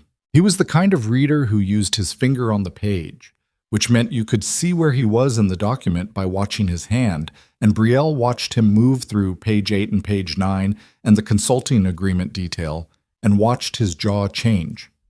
He looked up at her when he finished. "How long have you known?" he said. "Dana began the review 3 weeks ago. I've had the full picture since this morning." "Why didn't you come to me sooner?" "Because I needed the complete picture before I moved. A partial case is a warning. A complete case is a resolution." He looked at Dana, who nodded once with the economy of someone who'd testified before a lot of people and had learned that words were most powerful in small quantities. "What do you need?" Richard said. "2 board members in this room at noon, the ones he hasn't contacted, and I need your word that nothing moves externally until I'm ready." "You have it." He put the report on her desk. "And Brielle? What about today? The summit is in 6 hours. "I know," she said. "We're going to let it run." Richard looked at her. "I want him to walk into that room thinking he's going to win," she said, "because the alternative is he lawyers up over the weekend and we spend 3 months in depositions when we could close this today in front of the audience he chose." Richard was quiet for a moment. He'd been doing business for 40 years, and he had the quality of very experienced people. He knew when someone had thought something through and when they were improvising. He was reading her now and finding the former. "All right," he said. She called Nolan at 10. He was on a job in Lincoln Park, a routine inspection that he'd managed to not cancel despite the week he'd had. She could hear the ambient noise of a building, the hollow echo of a mechanical room, something running in the background. "I can't really talk right now," he said. "I know. I'll be fast." She was standing at her office window, the city below her, the Summit Hotel visible from where she stood, a gray tower 12 blocks south. "There are some things happening today that might make the news. I wanted you to hear it from me first." A pause. The background noise of the job. "What kind of things?" "The source of the press campaign against you. I know who it was. It's being addressed today, publicly." Silence. "Nolan, I heard you." His voice was careful. "What does publicly mean?" "It means the shareholders' summit. It means a room of 300 people and industry press and a story that's going to correct the record on what was said about you." Another silence, longer. "You didn't have to do that," he said. "I know." "Brielle, you were targeted because of your association with me," she said. "That's on me to fix. I'm fixing it." He was quiet for a moment in a way she'd learned to read. Not the quiet of someone who had nothing to say, but the quiet of someone who had too much and was deciding what to let through. "Are you going to be okay?" he said. "Today. Is this going to cost you something?" She thought about the report on her desk. She thought about 18 months of deliberate, careful betrayal. She thought about the thing Trevor hadn't understood, that the same quality that made her build a company from $40,000 was the same quality that made her, in this specific moment, completely unafraid of him. "Not the way he planned," she said. "So, The Meridian Grand's main ballroom held 340 people comfortably, and it was full. Brielle had been to many rooms like this, big rooms that smelled of fresh linens and the specific nervous energy of people whose professional comfort depended on the right outcome, and she had learned to move through them without advertising what she was thinking. She worked the room before the program started the way she always worked rooms, deliberately, making contact with the people she needed to make contact with, brief and warm, and leaving each conversation before it became comfortable enough to extend. Trevor was already there when she arrived, working his own section of the room with the ease of someone who believed the day was already decided. He saw her from across the ballroom and nodded, the measured, collegial nod of a man who'd made peace with the action he was about to take, the way you made peace with something you'd been planning for a long time. She nodded back. The program ran its first 2 hours without event. The keynote, the product update, the client panels, all of it proceeded with the professional smoothness of an event managed by people who were good at events. Brielle delivered her opening address from the stage with the composure of a woman who had prepared extensively and watched the room respond to her the way it always did, respectfully, attentively, with the particular quality of attention that people gave to someone who had built something real. Trevor sat in the front row and smiled. The afternoon session began at 2. The leadership alignment and strategic direction block was scheduled for 2:40. At 2:15, Brielle went backstage and found her AV team and gave them a drive. At 2:30, she found Richard near the stage entrance. He looked at her with the expression of a man who had been thinking about this for 6 hours and had arrived at a kind of calm. "Ready?" he said. "Yes." "The 2 board members are positioned." "Good." "The legal team is in the side room." "I know." He looked at her for a moment. "He doesn't know you have any of this." "No." "How are you so sure?" "Because if he knew, he would have moved already. He's a man who moves when he's cornered, and he doesn't know he's cornered yet." Richard nodded. "Richard." She looked at him directly. "Thank you. For 40 seconds this morning, when I told you, before you asked a single question, you just said yes. I want you to know I noticed that." He looked briefly away, which was the Richard Colt equivalent of being moved. "Go close this out," he said. Trevor took the stage at 2:40 with the particular energy of a man who had been preparing for his best moment. He was dressed impeccably, as always. He opened with numbers, Q3 data, market position, competitive landscape, and he was genuinely good at this part. The room listened, the numbers were real, and he presented them cleanly. Then he arrived at the section. "I want to address something directly," he said, in the tone of a man choosing courage over comfort. "As an executive team, we have a responsibility to this company's stakeholders to be transparent about factors that may affect strategic stability. Over the past several months, there have been concerns about leadership focus, about external associations that carry reputational implications. I want to open a frank conversation about how we ensure Stellar Path's trajectory remains. Trevor." Her voice came from the back of the room, and it carried, not because she raised it, but because of the specific quality of her voice when she was completely certain of something, a quality that filled space without effort. Every head turned. Brielle Hawthorne walked from the back of the ballroom to the stage with the unhurried step of a woman who had never needed to rush toward something she already controlled. She was in a deep blue suit she'd worn 3 times before. Not because it was her most impressive, but because she was comfortable in it, and comfort was functional, and today was an operational day. She stepped onto the stage.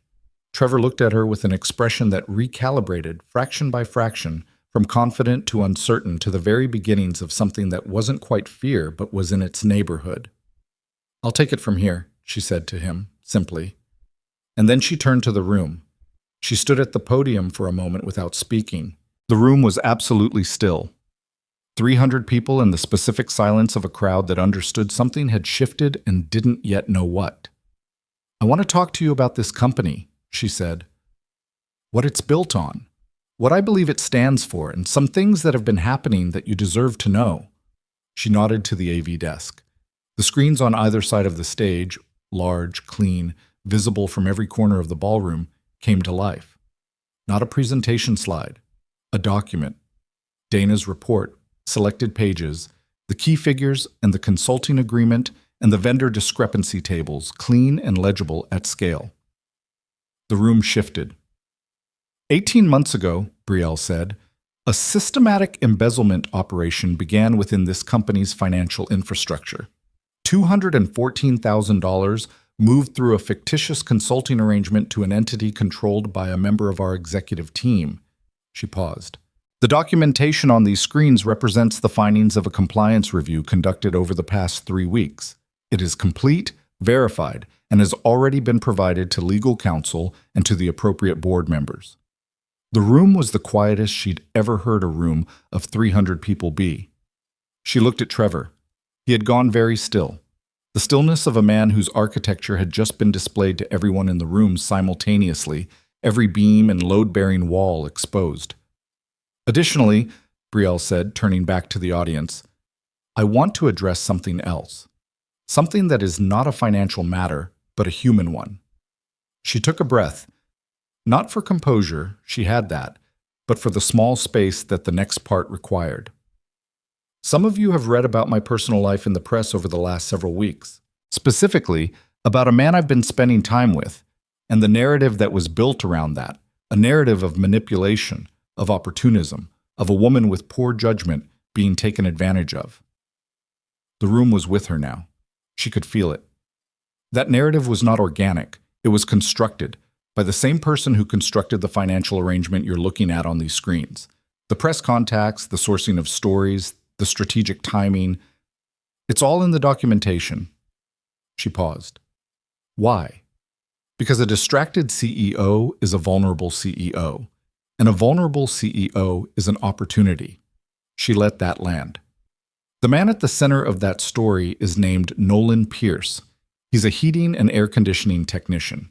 He works 2 jobs. He's raising his 8-year-old daughter alone since losing his wife 5 years ago. He met me at a restaurant on a rainy Friday evening when another man publicly humiliated me in front of 50 people and walked out, and Nolan was the only person in that room who stood up. She stopped.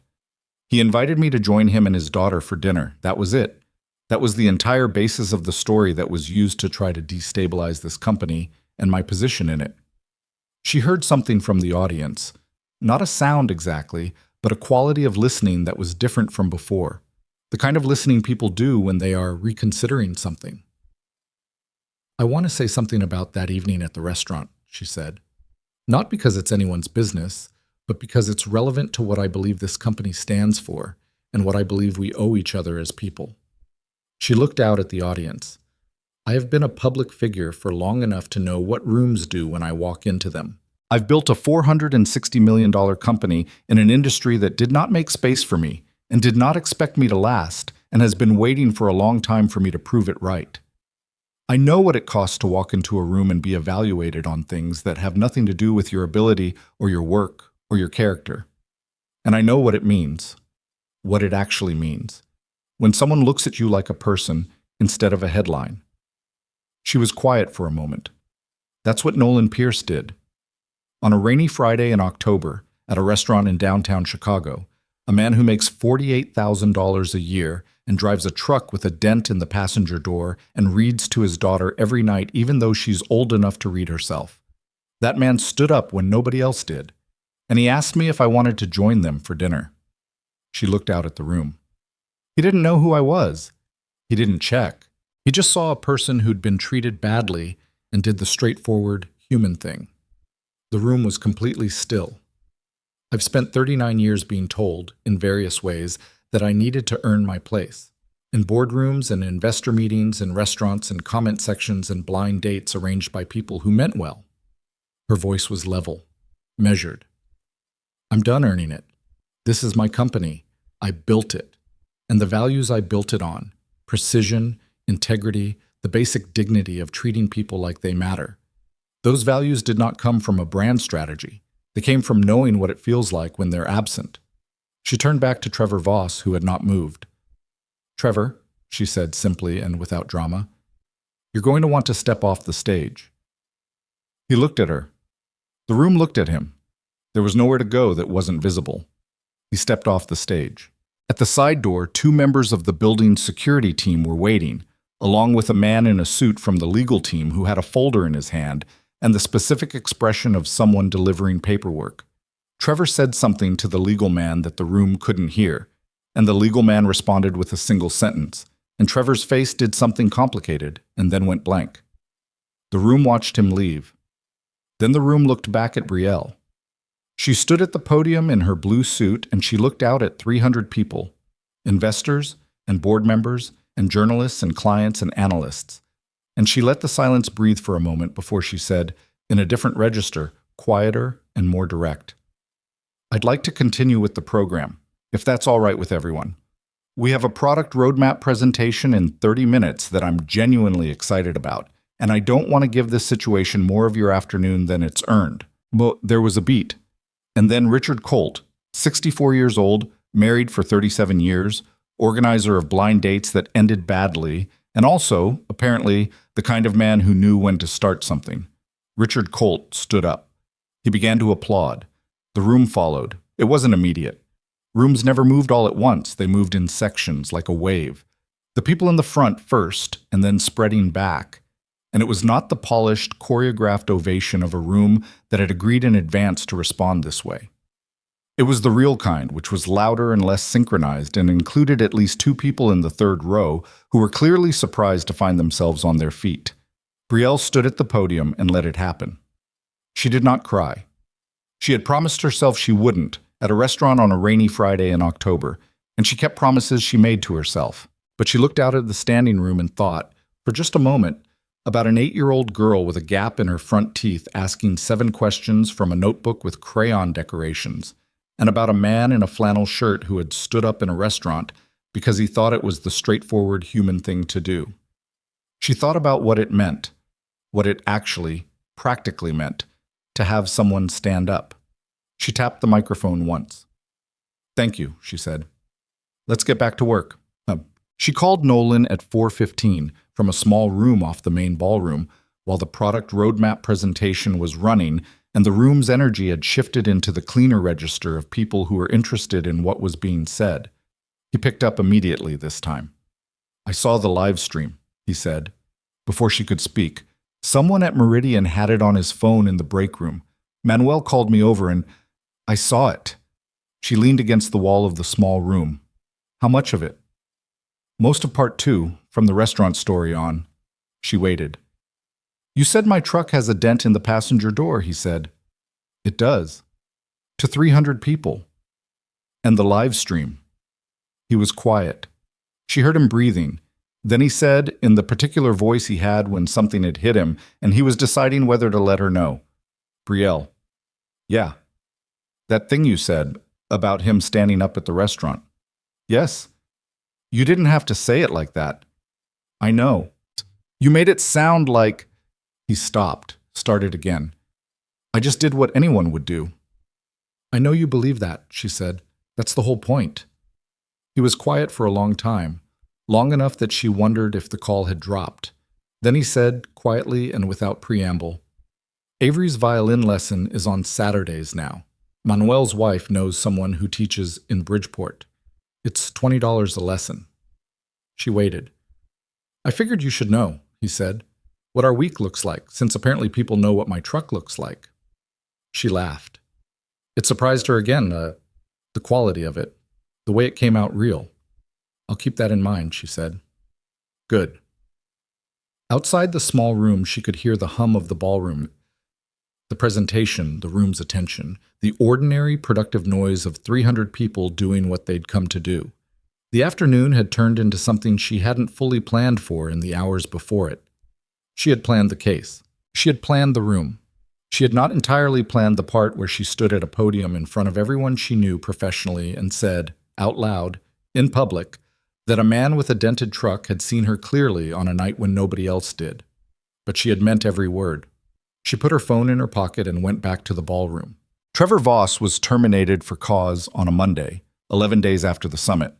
The legal process had moved with the particular efficiency of a company that had documentation in good order and a board that was unified and a CEO who had been building cases her entire professional life and understood that the difference between justice and noise was preparation. Trevor's attorneys made 2 attempts at negotiation. The first was a counter-narrative about executive discretion and strategic disagreement. The second was quieter and involved a number that Brielle declined without discussion. The embezzlement finding went to prosecutors on a Wednesday. By Thursday, it was filed. By Friday, it was public. The press coverage was significant, not because corporate fraud was unusual. It wasn't. But because the story had context now, the kind of context that made it legible to people who didn't normally read financial crime reporting. The summit livestream had already circulated. The moment Brielle had named Nolan from the podium had described a restaurant and a rainy Friday and a man who stood up when nobody else did. That footage had moved through the internet the way things moved when they touched something real in people, which was fast and wide and without a lot of editorial direction. The comment sections, which had spent several weeks being ugly, reversed themselves with the particular speed of a crowd that had been handed a new narrative and found it more satisfying than the old one. This was not, Brielle knew, a vindication of public opinion. Public opinion was not a moral instrument. It was a weather system. It moved according to conditions, not conscience, and it could shift again. She had no illusions about that. But Nolan's name was different now in the public record. The man who had been described as a gold digger by anonymous sources in a blog item was now being described, in a Chicago Tribune piece that ran on a Saturday, as an example of something the writer called quiet integrity, a phrase Nolan, when she read it to him over the phone, received with the silence of someone who found being described in newspapers deeply unnatural. Quiet integrity, he repeated. That's what they said. I fixed a boiler this morning. I know. The Tribune doesn't usually care about boilers. They care now. She paused. How are you handling it? Honestly. A beat. She could hear him in his kitchen, the sound of something on the stove, which probably meant it was dinner time and he was doing 3 things at once. It's weird, he said. People at the building yesterday. One of the tenants recognized me. She asked for a photo. I didn't know what to do with that. What did you do? I said sure, and then I stood there like an idiot while she figured out how to work her phone. Brielle smiled. You're handling it fine. Avery thinks it's hilarious. She told her whole class her dad was famous, and her teacher had to explain the difference between famous and briefly newsworthy. Her teacher is wrong. You're famous. Don't say that. Briefly, she conceded. He laughed, low and real, and she heard the stove click off. Dinner's ready, he said. You want to come over? She looked at her apartment, the 14-foot ceilings, the beautiful kitchen she used mainly for coffee, the city out the window in the early dark of November. Yes, she said. Mom, she took the train. She had started doing that, taking the train to Avondale, not out of any deliberate symbolism, but because she'd done it once and found she liked it. She liked the ordinariness of it. She liked sitting in a car with people who were going home from work and didn't know who she was, reading their phones or their books, or staring at the middle distance with the particular expression of people processing their days.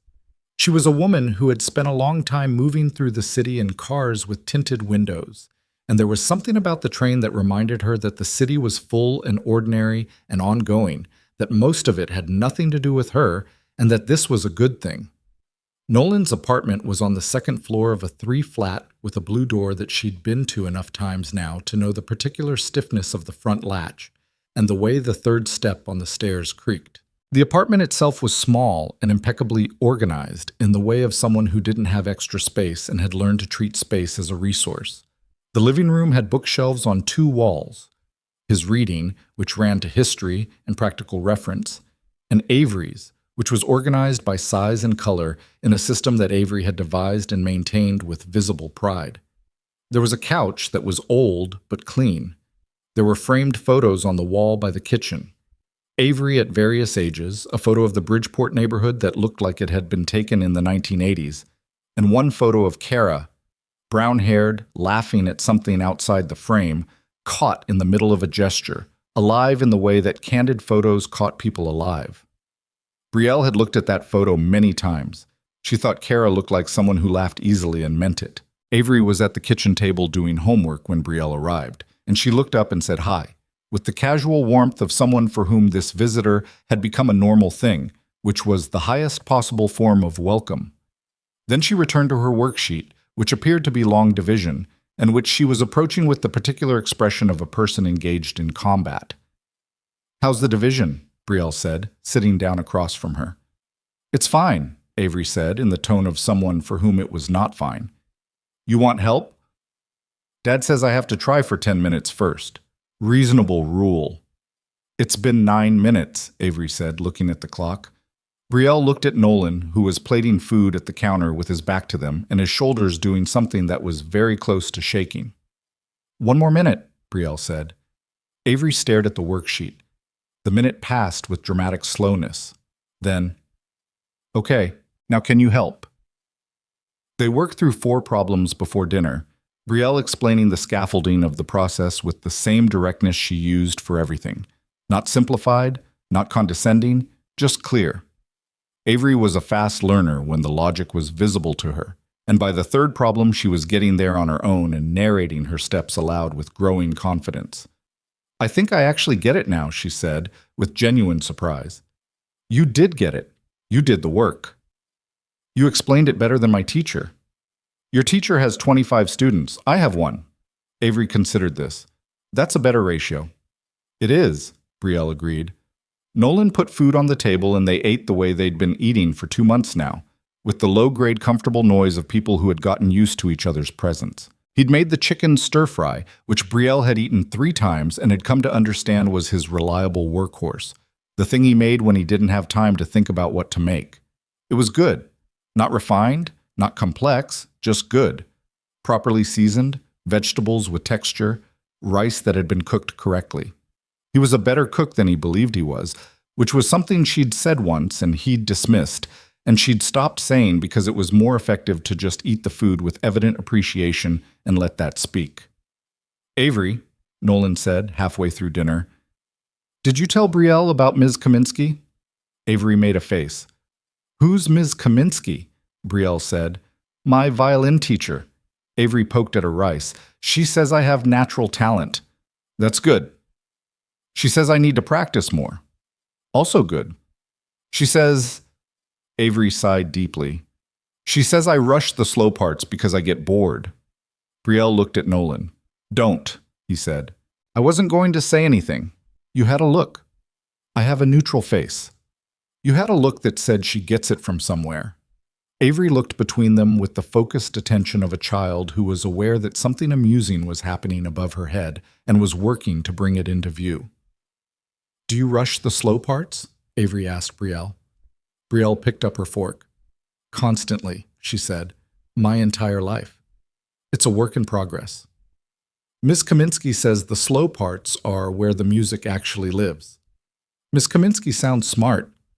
"She's 100 years old and she smells like peppermint," Avery said, with the frank cruelty of children describing the elderly. "But she plays really beautifully, like actually beautifully. I want to play like that someday."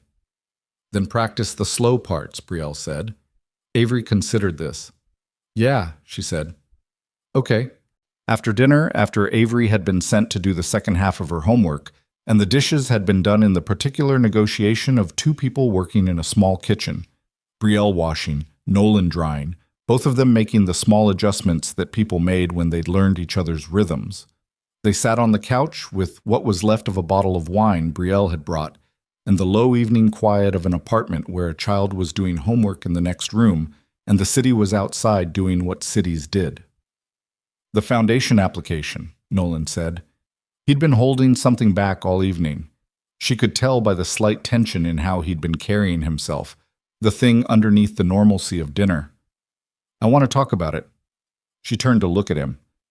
3 weeks earlier, she had told him about an initiative she was building, a foundation funded through a significant portion of Stellar Path's charitable trust, structured to provide practical support for children of single parents and for people who'd experienced public humiliation campaigns, legal resources, counseling, financial stabilization grants. It had been in her head since the summit, since the moment she'd stood at the podium and said what she'd said, and felt the room shift, and had understood that the shift wasn't enough on its own. A shift in a room lasted a day. A structure lasted longer. She'd asked him if he'd consider running the program's Chicago pilot. Director-level position, real salary, the kind that would cover violin lessons and unpaid bills and allow him to stop doing security work 3 nights a week. Work that matched what he'd actually been doing all along, finding practical solutions to impossible logistics, navigating systems that weren't designed to be navigated, doing the quiet work that kept things functional. He had asked for 2 weeks to think about it. The 2 weeks were up. "I want to do it," he said. She waited. "But I need to say something first." He turned the wine glass in his hand, a habit she'd noticed, the way he handled things when he was thinking through the phrasing of something. "I need to know that this is a job, not—" He stopped. "I need it to be something I earned by being the right person for it, not something that exists because of—" He gestured between them. "Because of what this is." She held his look. "The qualifications I put in the job description," she said carefully, were experience navigating complex bureaucratic and financial systems with limited resources, demonstrated ability to build trust with people in crisis, practical problem solving under pressure, and a specific kind of patience that cannot be taught in a classroom." She paused. "Do those qualifications describe you?" He was quiet. "They were written for you," she said. "But they are real qualifications, and you meet every one of them genuinely. If you were a stranger who applied, I would hire you." She kept her eyes on him. "You're not a charity case, Nolan. You're the right person. I need you to be able to hold both of those things." He looked at his glass. "I'm not good at accepting things," he said finally. The words came out with the difficulty of something true that had been sitting a long time. "I know. It's not pride, exactly. It's more like—" He stopped. Started again. "When Kara died, I had to figure everything out alone. And somewhere in figuring it out alone, I started treating aloneness like proof of something. Like if I could manage without help, then the situation was manageable. And if I needed help, then—" He shook his head. "Then I'd failed somehow." She didn't say anything. She'd learned that when he arrived at something real, the thing to do was give it room. "Avery told me something last week," he said. "She said, 'Dad, Miss Kaminsky says the best musicians know when to listen to someone who plays better than them.' And she looked at me in that way she has." He laughed once, brief. "The way Kara used to look at me. Like she could see exactly what I was doing and had decided to let me figure it out, but was going to make sure I knew she'd noticed." "What did you say?"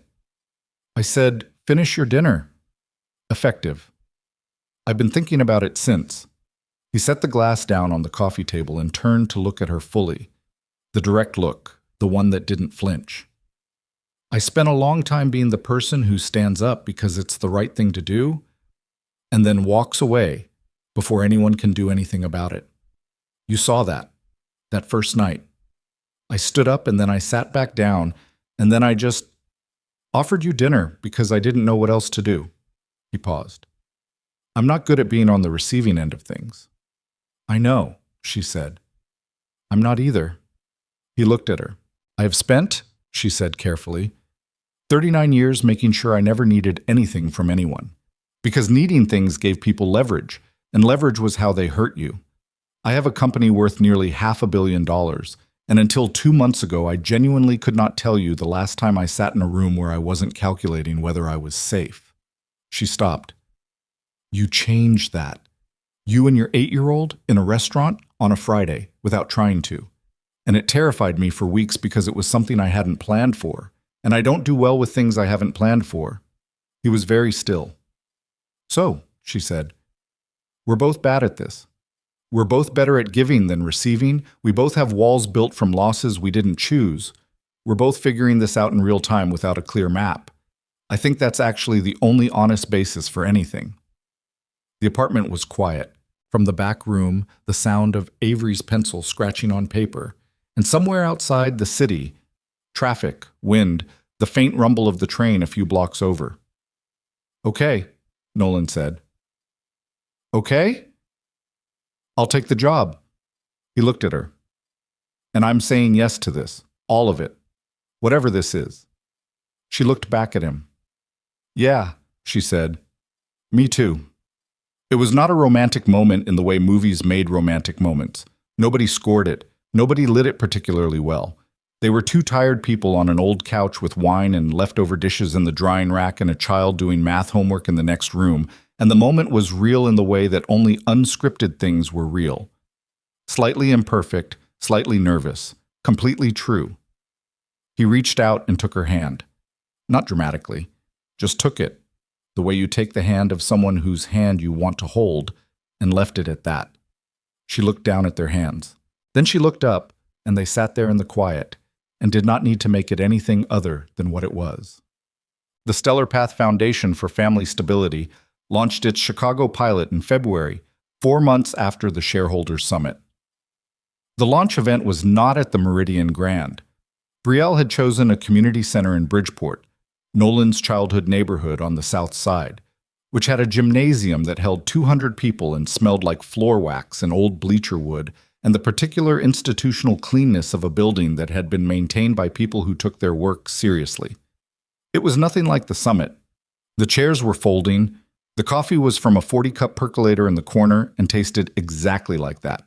The PA system required 2 attempts to get working, during which Nolan stood at the microphone and waited with the complete patience of a man who had spent his professional life waiting for systems to cooperate. When it finally worked, he said, "Good afternoon. My name is Nolan Pierce. I'm the program director for the Stellar Path Foundation, and I want to tell you what we're actually here to do without a lot of language that makes simple things sound complicated." He talked for 14 minutes. He talked about what the program provided: emergency financial grants, legal navigation support, counseling resources, and a job placement network specifically designed for single parents re-entering the workforce or transitioning between careers. He talked about the eligibility criteria in plain terms. He talked about how to apply and how long it took and what happened next. He talked the way he talked, directly, without performing, looking at specific people in the audience instead of over their heads. Brielle stood near the back of the gymnasium and watched the room watch him. She had been in a lot of rooms. She had seen a lot of speakers. She had developed, over years, an instinct for the difference between someone who was good at presenting information and someone who had actual authority, not the authority of a title or a platform, but the authority that came from people being able to tell, just by watching, that the person in front of them knew something real. Nolan had that. He'd had it at a restaurant on a Friday in October, and he had it here in a gymnasium in Bridgeport in February, and it had nothing to do with the suit he was wearing, which was new, which he'd mentioned approximately once with the neutral tone of someone still getting used to having work clothes that weren't work clothes, and everything to do with the way he stood up and told the truth. Avery was in the 3rd row, next to Manuel and Manuel's wife, Rosa, who had brought a container of food that was sitting under her chair and who had cried briefly and without apology at something Nolan said in the first 5 minutes. Avery was watching her father with the expression she'd worn at her own school presentation. Concentrated, proud, working to appear less proud than she was. After, in the parking lot, while the room was still going, people talking to program staff, filling out interest forms, Rosa pressing food into the hands of the community center director with the insistence of someone who expressed care through feeding, Manuel found Brielle near the door. He was a compact man in his early 50s, with a weathered face and the quality of someone who said only what he meant. He'd worked with Nolan for 6 years. He was the person Nolan had learned Spanish from, imperfectly and with effort, which was the only way Nolan learned anything. "He's going to be good at this," Manuel said, without preamble. "I know," Brielle said. "He worries he won't be." "I know that too." Manuel nodded, once, the way he seemed to nod at things that confirmed what he already believed. "He's been different, this year." He looked out at the parking lot. "After Kara, he did okay. He kept things going, but there was something that went very quiet in him. You know what I mean?" She did. "It's less quiet now," Manuel said. He looked at her with the frank assessment of someone who had no interest in social varnish. "Whatever you did, it's less quiet." She looked back at him.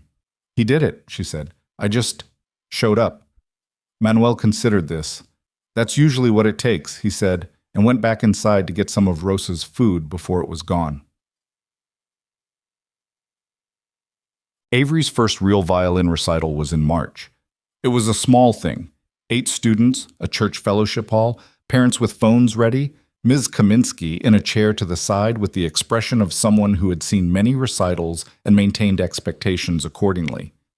Avery played a simplified arrangement of something classical that Brielle didn't immediately recognize, and she played it with the focused intensity of someone who had been told by Ms. Kaminsky to slow down on the slow parts, and had taken this instruction seriously to the point that she sometimes overcompensated and went slower than necessary, which Ms. Kaminsky had also told her, and which she was in the process of balancing.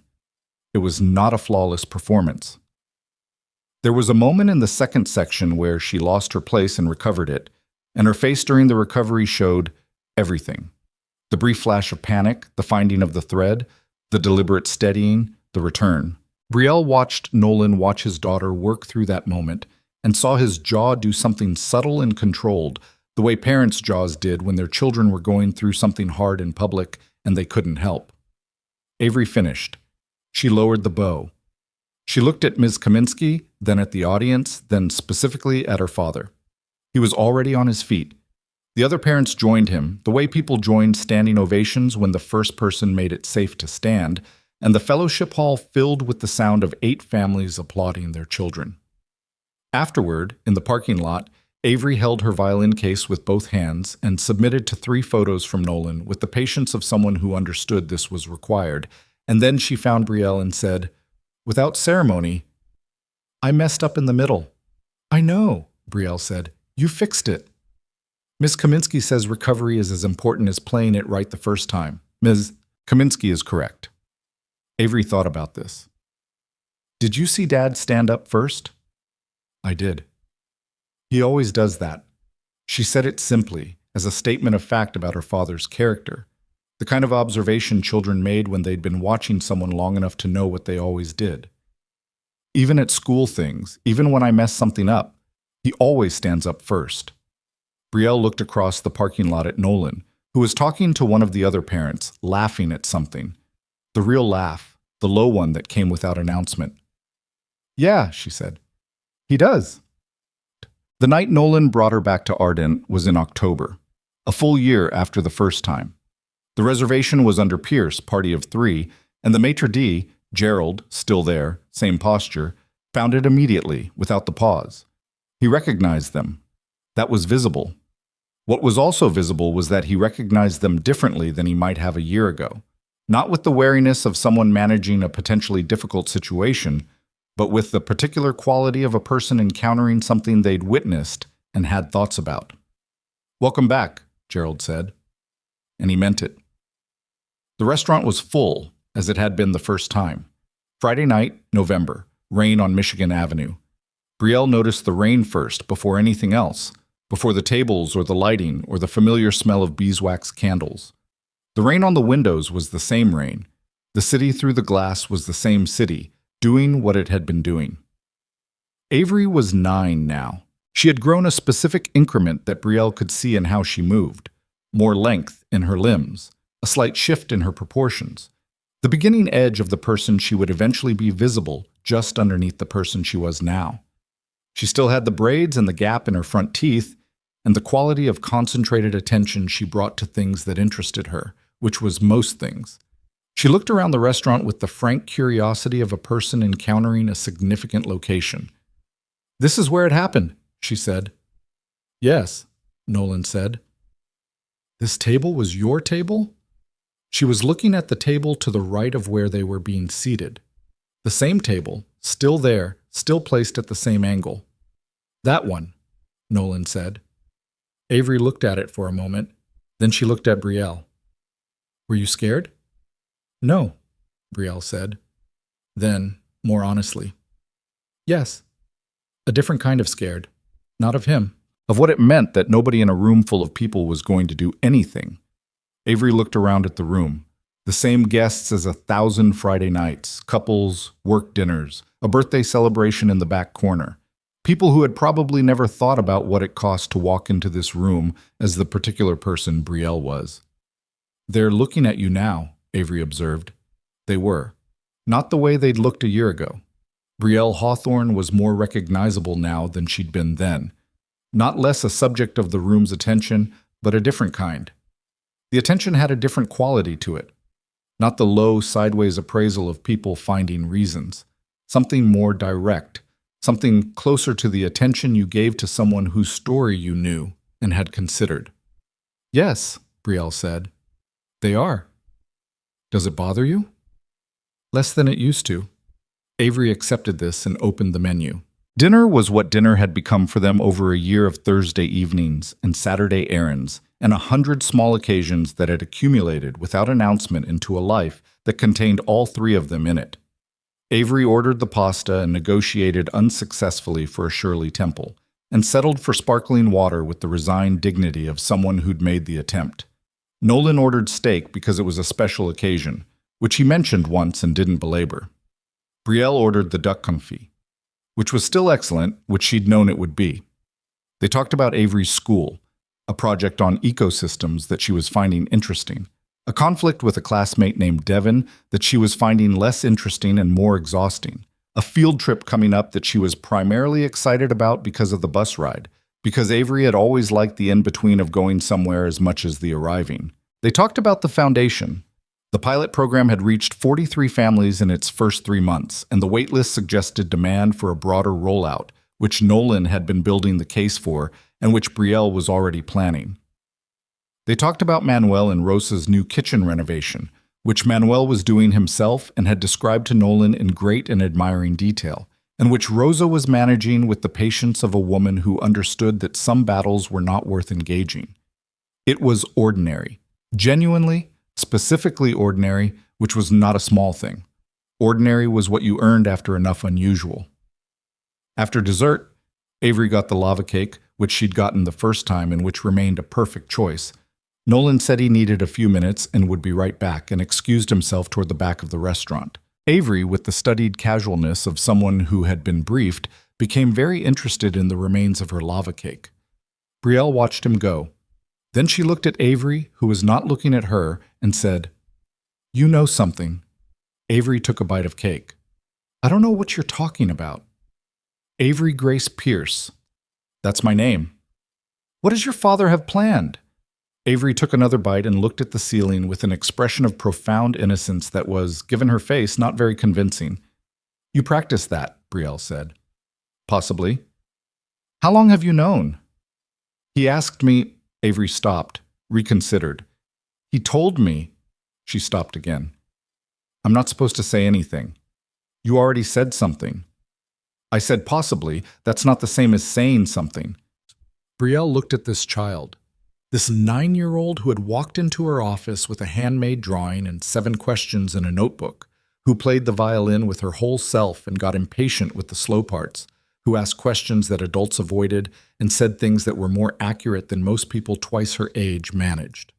This child who had lost her mother at 3 and had found ways to carry that loss and also to be completely, fully, unguardedly herself despite it, who had told her father he looked tired and asked Brielle if she liked plants and stood up in a 3rd-grade classroom and said that a system was what held everything together. "Avery," Brielle said. "Yeah." "You know the drawing you made, the one you brought to my office." Avery looked at her. The practiced innocence dropped and something more real came through, the child's version of the same directness her father had. 3 people holding hands, Brielle said. "Yeah." "Is that still what you want?" Avery was quiet for a moment. The restaurant moved around them. The ambient noise of other people's evenings, the familiar percussion of a full room. "I've wanted that since the first night," Avery said. "When you ordered the lava cake." She picked up her spoon. "I figured anyone who ordered the lava cake without even being asked was probably a keeper." Brielle looked at this child for a moment. Then she said, "That is both the most and least romantic reason I've ever heard." "I'm 9, Avery said. "I don't do romance. I do logic." Nolan came back to the table. He sat down across from Brielle. He looked at Avery, who had returned to her studied innocence with renewed commitment, and then he looked at Brielle, and she saw in his face the particular quality of a man who had rehearsed something and was now recalibrating in real time because the moment was different from the practice version, the way moments always were. She decided to make it easier. "Nolan," she said, Yeah. Whatever you're about to do, you don't have to perform it. You can just say it. He exhaled. The performance dropped, and what remained was just him, tired around the eyes as always, honest in the face as always, carrying what he carried in the particular upright way he carried it. He reached into his jacket pocket. The box was small. Not a jewelry store box, not a velvet square. A plain matte box, dark blue, the kind that could have come from anywhere. He set it on the table between them and left it there. "I'm not good at speeches," he said. "You know that." "I know." "I made one, actually. I wrote it down." He looked briefly pained. "It was terrible." Avery read it and said it sounded like a corporate email. "It did," Avery confirmed. "So I'm not going to give the speech." He looked at Brielle across the table. "I'm just going to tell you the actual thing, which is that the year before I met you, I was doing okay. I was managing. I was keeping everything going. And then I saw someone being treated badly in a room full of people who were going to let it happen, and I stood up, and that was just a thing you do. That was just the obvious thing." He paused. "I didn't know it was going to change everything. I didn't know you were going to be the kind of person who took the train to Avondale on a Tuesday evening and told me I should talk to my daughter and ordered a lava cake for a kid you'd met 20 minutes ago and sat in my kitchen and helped with long division and showed up." He stopped. "I didn't know that doing the obvious thing was going to lead to any of this." The restaurant was quiet around their table. Not silent. It was a full room. It was never silent, but the particular radius of quiet that formed around moments that were real. "I'm not a romantic person," Nolan said. "I'm a person who fixes things and gets up early and doesn't call Derek enough and makes a soup that's still not quite right after 4 years. I have a truck with a dent in the passenger door. I live in a second-floor apartment, and I cannot believe 300 people know that." He looked at her. "But I know how to show up. I know how to stay. And I know that whatever I was doing before you, just managing, just keeping things going, I don't want to go back to that. I don't want to manage. I want this. I want the train rides and the lava cake and the long division, and I want you specifically. Not an idea of you. You." He opened the box. The ring was not elaborate. A single stone, clean, set in a simple band. The kind of ring chosen by someone who understood that the point was the weight of what it meant and not the performance of the thing itself. Around them, the restaurant continued. Other tables, other evenings, the ongoing ordinary life of a full room. And then, slowly, the way it had happened the first time, but with a different quality entirely, the room went quiet. People at nearby tables had noticed. Gerald, from near the host station, had noticed. The couple at the table by the window, the same window that looked out onto the wet gleam of Michigan Avenue, had turned to look. "Brielle," Nolan said, "I'm asking you to marry me. Avery is already planning the seating arrangement, so your answer affects about 30 logistical decisions she's already made, but yes," she said. She said it before he finished the sentence, which was not something she'd planned. It came out with the same quality her best decisions had. Not impulsive, but certain, the way you were certain of things you'd been moving toward without knowing it. The recognition of something that had already been true for a while before you found the word for it. His face did something she'd never seen it do before. Not the almost smile, not the low laugh. Something that was neither of those things, and both of them. Something unguarded and complete. He took the ring out of the box and she put out her hand and he put it on her finger, and it fit, which probably meant Avery had been involved in the sizing, and she looked at Avery, who was attempting a face of surprise and failing completely. "You measured my ring," Brielle said. "I borrowed one of yours," Avery said. "The silver one in the dish by your sink, just for 5 minutes." "How long ago did you borrow it?" 3 weeks. "You've known for 3 weeks." "It was very hard," Avery said, with genuine sincerity. Around them, the room had understood what it had witnessed, and it did the thing that rooms did in those moments. It gave them what the moment deserved.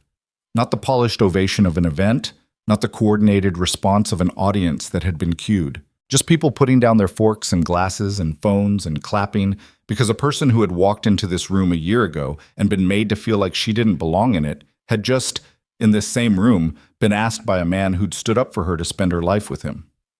Gerald began it, from the host station, with the discreet but genuine applause of a man who had seen every kind of evening this restaurant offered and recognized this one as something different. The table by the window joined, the birthday table in the back. Brielle sat with the ring on her finger and the noise of the room around her, and Avery beaming with the uncomplicated joy of someone who'd done a thing, and it had worked. And she looked at Nolan, who was looking at her with the direct, unflinching look she'd known since the first night. And she thought about all the rooms she'd walked through in her life, calculating whether she was safe. She thought about what it felt like to be in a room and not need to calculate. She thought about a woman who'd built something from nothing and kept going through every room that told her to stop, and had arrived, finally, not at success.